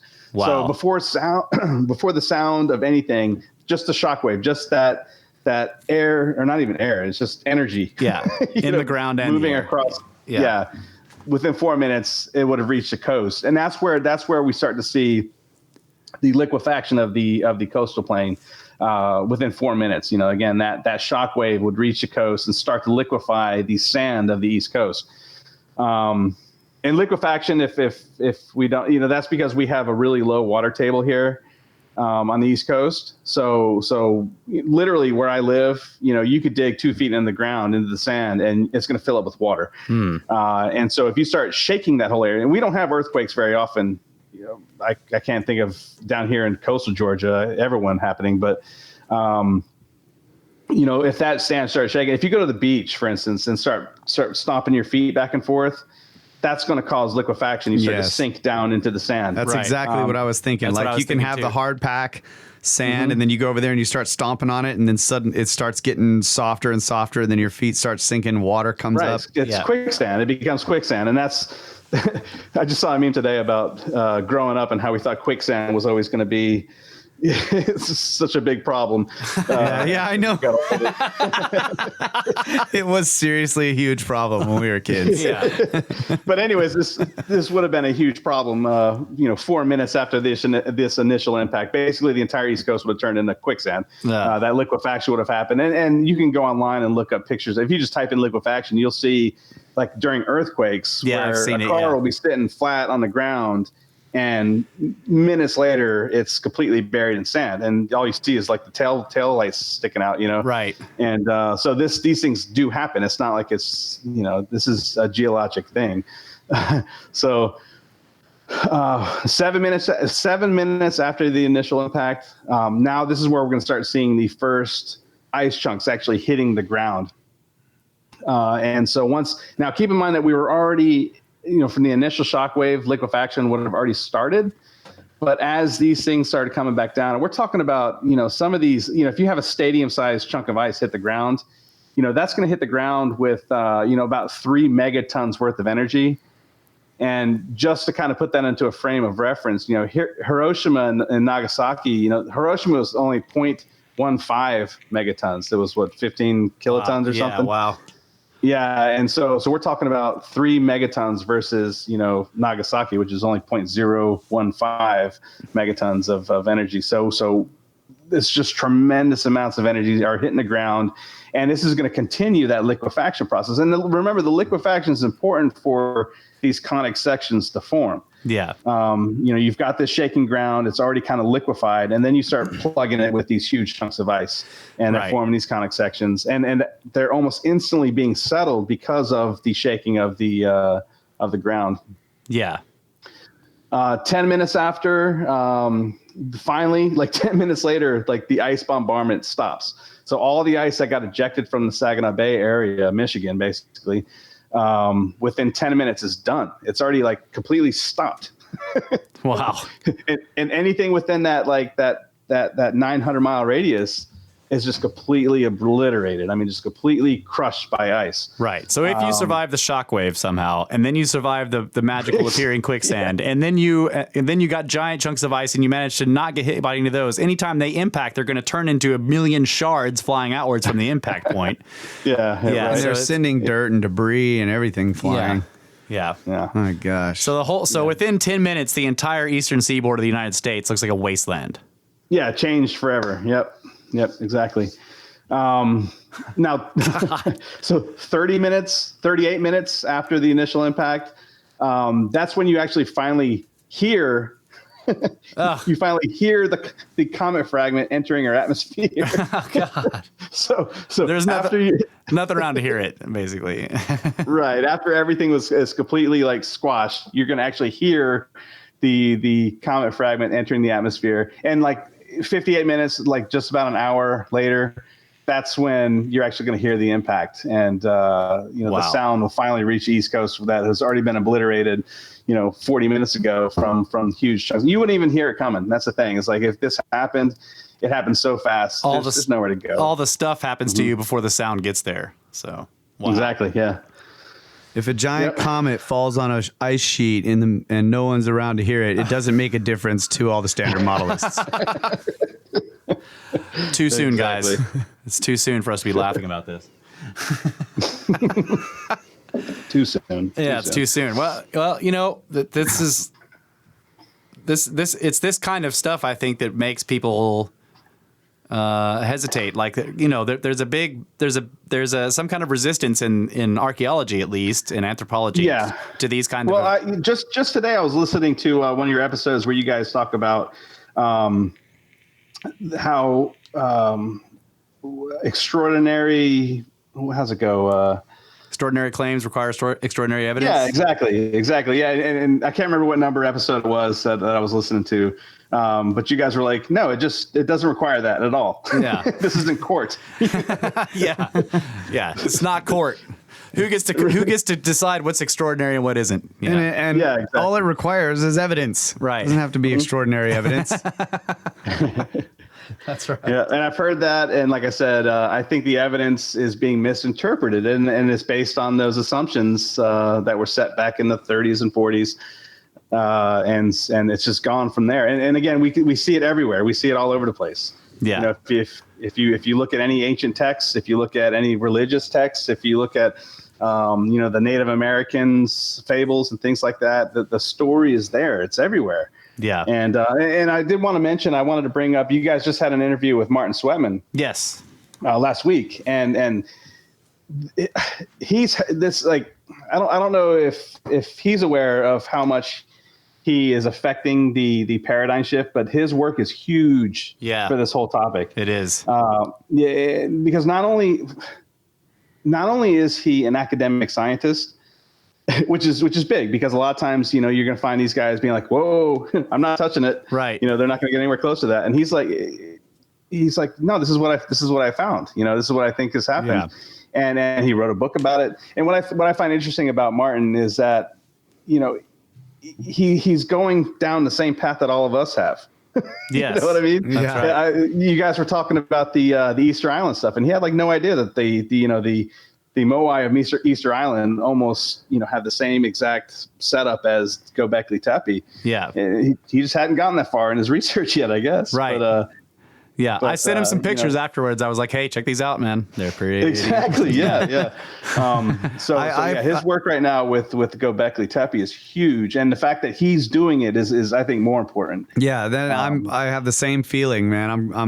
I'm going through the book right now, and I just keep getting this feeling of excitement that there's that this guy, this credentialed scientist is doing this, and putting it out there and not afraid to say not afraid to show the evidence that he's found. I think it's fantastic. Yeah. And I've said this before, my video series, it's really drawn kind of an interesting audience.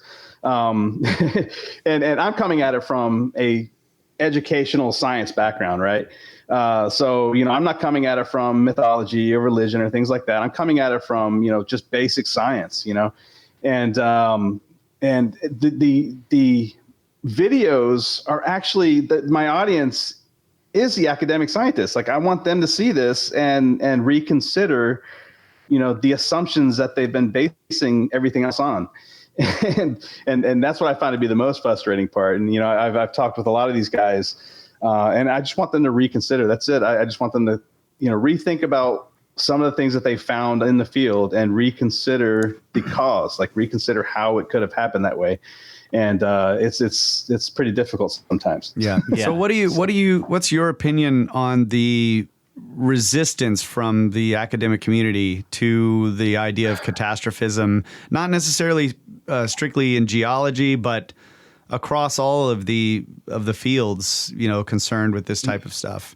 Well, I think, okay, so one thing, the two is egos and pride. That's the two, like, most important things. Okay. You've got egos and you got pride, and you've got people that have built careers, and they have to justify those careers, based on their work, right? That they've been putting together for a long time. So to have a scientist come out and say, I don't think I'm probably wrong about everything that you've paid me to do. that's not going to happen. And in a way, that's a shame, because, you guys have talked about J. Harlan Bretz, right? Yes. Yeah. And basically, he was ticked off because everyone had died before they accepted his. I have no one to gloat over. Yeah. Yeah. And that's kind of, I really would. Some of these guys that I'm talking with, I don't want that to be the case. Right. I don't want to wait for them to die to finally, get some progress. Yeah. Yeah. There's that other saying. It's like science.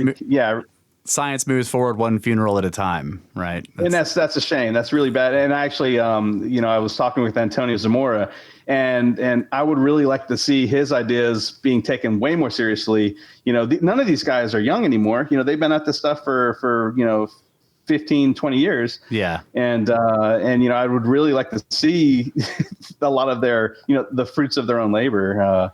And I certainly don't want to kick the bucket before we before we get there. But yeah, that's we have that too. We're like, are we going to be able to figure out the pyramids before we die? And it's just, I don't know if that's going to happen. And it just seems like there's like such unnecessary resistance. Yeah, that's the thing that gets me, is that I can understand from the professional point of view, like your job, what you're paid to do, and not, sort of a confirmation bias. But it seems like there's something deeper, and maybe a lot of it has to do with people not wanting to speak out because of what they've seen their peers go through when they did speak out. Yeah, that's a big part of it. Yeah. Yeah, it's that's a lot with what the Graham Hancock chapter 27 was about. That Cape Fear thing. There's people that are like, I don't want to go through that. Yeah. I'm not sticking my neck out. Are you crazy? Right. But on the I'll have Cottrell do it. He's doing the Dabbler's 10 stuff. Send Cottrell out there. Take all the bullets. Yeah. I mentioned earlier Dr. Chris Moore. Dr. Chris Moore, he's a fantastic archaeologist. He's done lots of great work. He's doing some really cool stuff with stone points where they're doing blood analysis on them, and they can actually tell, like, from just having a piece of, they can actually figure out what it was used to kill through blood analysis, and it's amazing work. And he's a lead author for the Comet Research Group. I mentioned earlier that he's the one who wrote the papers on finding the anomalies and the impact proxies and things like that. But he does not think that they have anything to do with Younger Dryas. I'm sorry, not the Younger Dryas, because he's big on the Younger Dryas. But he doesn't think that they have anything to do with the Saginaw Bay and the Carolina Bays. Right. And I'm like, dude, if you could just change that one thing, like, you're almost there. You've climbed you've gone to the edge of the diving board. All you need to do is jump now. And he won't do it. And I mentioned I went and did a archaeological dig with him. And one thing he told me was, if you prove me wrong, I'm okay with that. And what I got out of that conversation was, I would have to prove him wrong, for him to be okay with it. So right. And it'll have to be something that he accepts as him being proved wrong. That's true too. That's the hard part. Yeah, but I just think that they're everything that they're doing with the Comet Research Group, all the proxies that they're finding, and all the Clovis sites. I just think it all points back to a Saginaw Bay impact, and I think that's where the Carolina Bays all point to Saginaw Bay, and I think that Saginaw Bay is what caused all of these proxies. And I guess that's like the bottom line, right? Hiawatha could be part of it, but it didn't create the Carolina Bays, right? Hiawatha's much more circular and a lot smaller, and so may have been if the comet fragment coming in fragmented as it came in, then Hiawatha may be a secondary impact or something. Yeah, and it does. There's an interesting lineup between Hiawatha and Saginaw Bay, and the Hudson Bay. There's, if you look at the geology of Canada, it's there's it got messed up. Now a lot of that gets dated way farther back, but I don't. And it's messed up by the ice too, just the ice grinding away at it for thousands, tens of thousands of years. Yeah. But all that ice is gone now, and that's what we're left with. And so I keep telling, because we have friends that live up in those areas, and the Grimerica guys too, we're friends with them, and they keep talking about making a compound for the end of the world. I'm like, no. You're going to be under 2 miles of ice up there if you try to make a compound up there. You need to come down south, guys. A 2 mile igloo. They'll be back in the igloo. They're freaking back in the igloo 2 miles under. Yeah, we all need to move to the Amazon. I think that's where it's going to be. Yeah. Go ahead. Yeah, it'll be temperate. All right, man. Well, that's That's the end of the show. I think we've gone through a lot of stuff there. Fascinating stuff.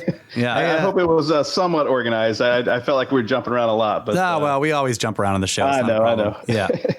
So tell us, where can people find you? Everything you got going on? Yeah. And what are your future plans? Like I said, the Dabbler's Den YouTube channel is where I upload all of my content. I kind of get roped in with you guys with the podcasts, especially through Twitter. I am on pretty active on Twitter. Dabbler's Den on Twitter as well. And I do get roped in with you guys a lot with the podcast, but it's really just a content provider. I'm putting together how I see it and putting it on YouTube. Yeah. And I try to make it as entertaining and digestible as possible. So yeah, definitely YouTube is where most of my stuff happens. What do you mean what do you mean you get roped in by what are you talking about? Oh, I just mean like especially on Twitter, I get shared a lot with you guys and Grimerica. Oh yeah, and the podcast community, which is great for me. I love it. Yeah. Oh, you post good stuff. I don't have a podcast. Like I said, my schedule doesn't allow for that, but YouTube is a great place for me to kind of dump my thoughts. So. Are you also a beekeeper? I know this is I saw you do a whole bunch of stuff, right?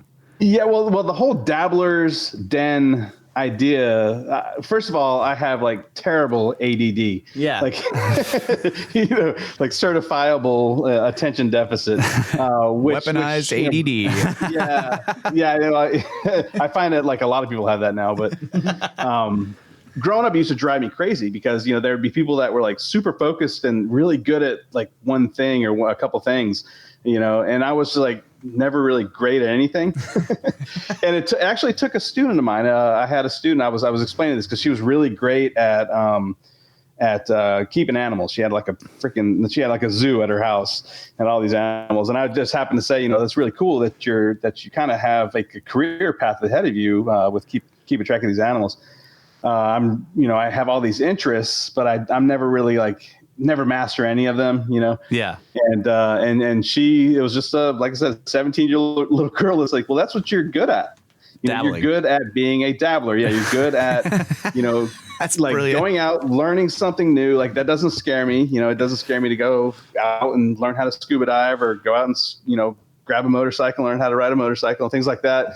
And so over the years, all of these things have just kind of built up, and I've got all of these, interests that have just built up over the years and really kind of created who I am. And then, like she was saying, that's what I'm good at. I'm good at being a dabbler. Right. And, so that's where the Dabbler's Den came from. That's great. That's awesome. And right now my interest is in Carolina Bays. Now the problem with being a dabbler is that I can hang it up tomorrow. Yeah. And get on to something else. Don't do that. No way, bro. Yeah. You can't get but- off the kooky caboose. You're staying on that thing. Yeah. So hopefully I can maintain my interest here, and it's like I said, it's really interesting because it does get into different topics. Like I said, right now I'm way into the fluvial geomorphology of the East Coast, looking at the the river systems and the massiveness of our coastal plains of the river systems here. Right now, I'm huge into the formation of the Okefenokee Swamp because I think that this is kind of a big deal because I think it was formed after all the ice of these Carolina Bays melted, and all that as that water was flowing to the oceans. It got stopped by a ridge of sand called Trail Ridge that is the eastern border of the Okefenokee. And I think that was just a big, nasty, stagnant pond. Now, here's the kicker. The oldest peat moss of the Okefenokee has only been dated back to 8,000 years. So the Okefenokee Swamp, one of the largest swamps in the United States, is young. Formed within the Holocene, since after the Younger Dryas event happened. And I think that's kind of like, this is where I started with it when I started doing my whole. That's Carolina cool. Bay This stuff. is the perfect path for a dabbler because and like I feel the same way. Like basically the way you described yourself, I sort of feel that way. Yeah, about myself. Jack of all trades, master of none. And That's exactly right. Yep. and that's what's great about all of these mysteries is that you get into one and it leads you to another. and to another and to another, and they're all in different areas. Like you get into the mythology, you get into the geology, you get into the archeology. Yeah, you start reading we call ancient it texts. We call it the rabbit hole. Yeah. Yeah, and I hate rabbit holes. That's the thing. Yeah. Like I don't want to get down these rabbit holes. But this is the rabbit hole that leads you to all the other rabbit holes. I know. That's what the Carolina Bays are, man. There's just a bunch of rabbit holes. Filled in rabbit holes. I know. Well, I'd like to get to the bottom of this one, and I hope to do it before I die. That'd be great.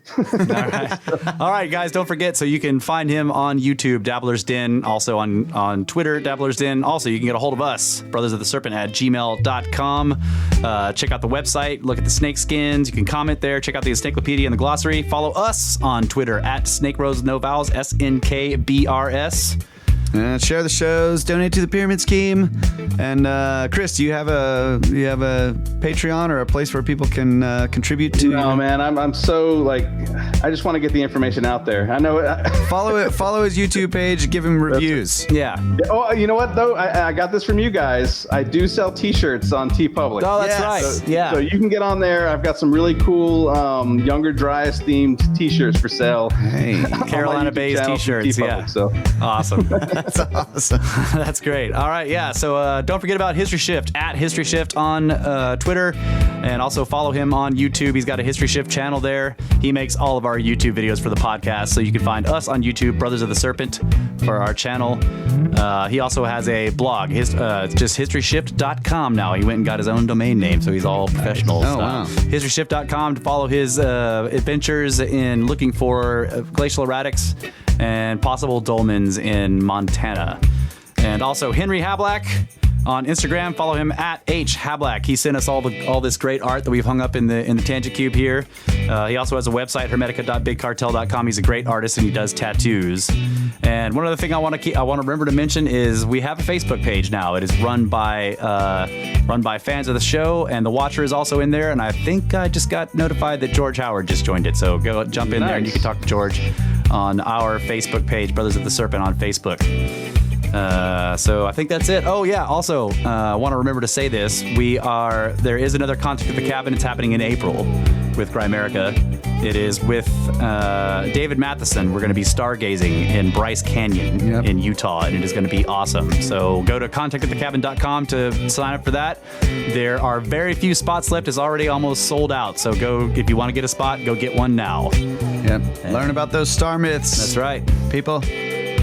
All right, Chris, thanks so much, man. thanks for having me, Russ. Happy birthday, and guys, we'll catch you later. All right. All right. Thanks so much. Good night, Adamu. Bye. Get back to work.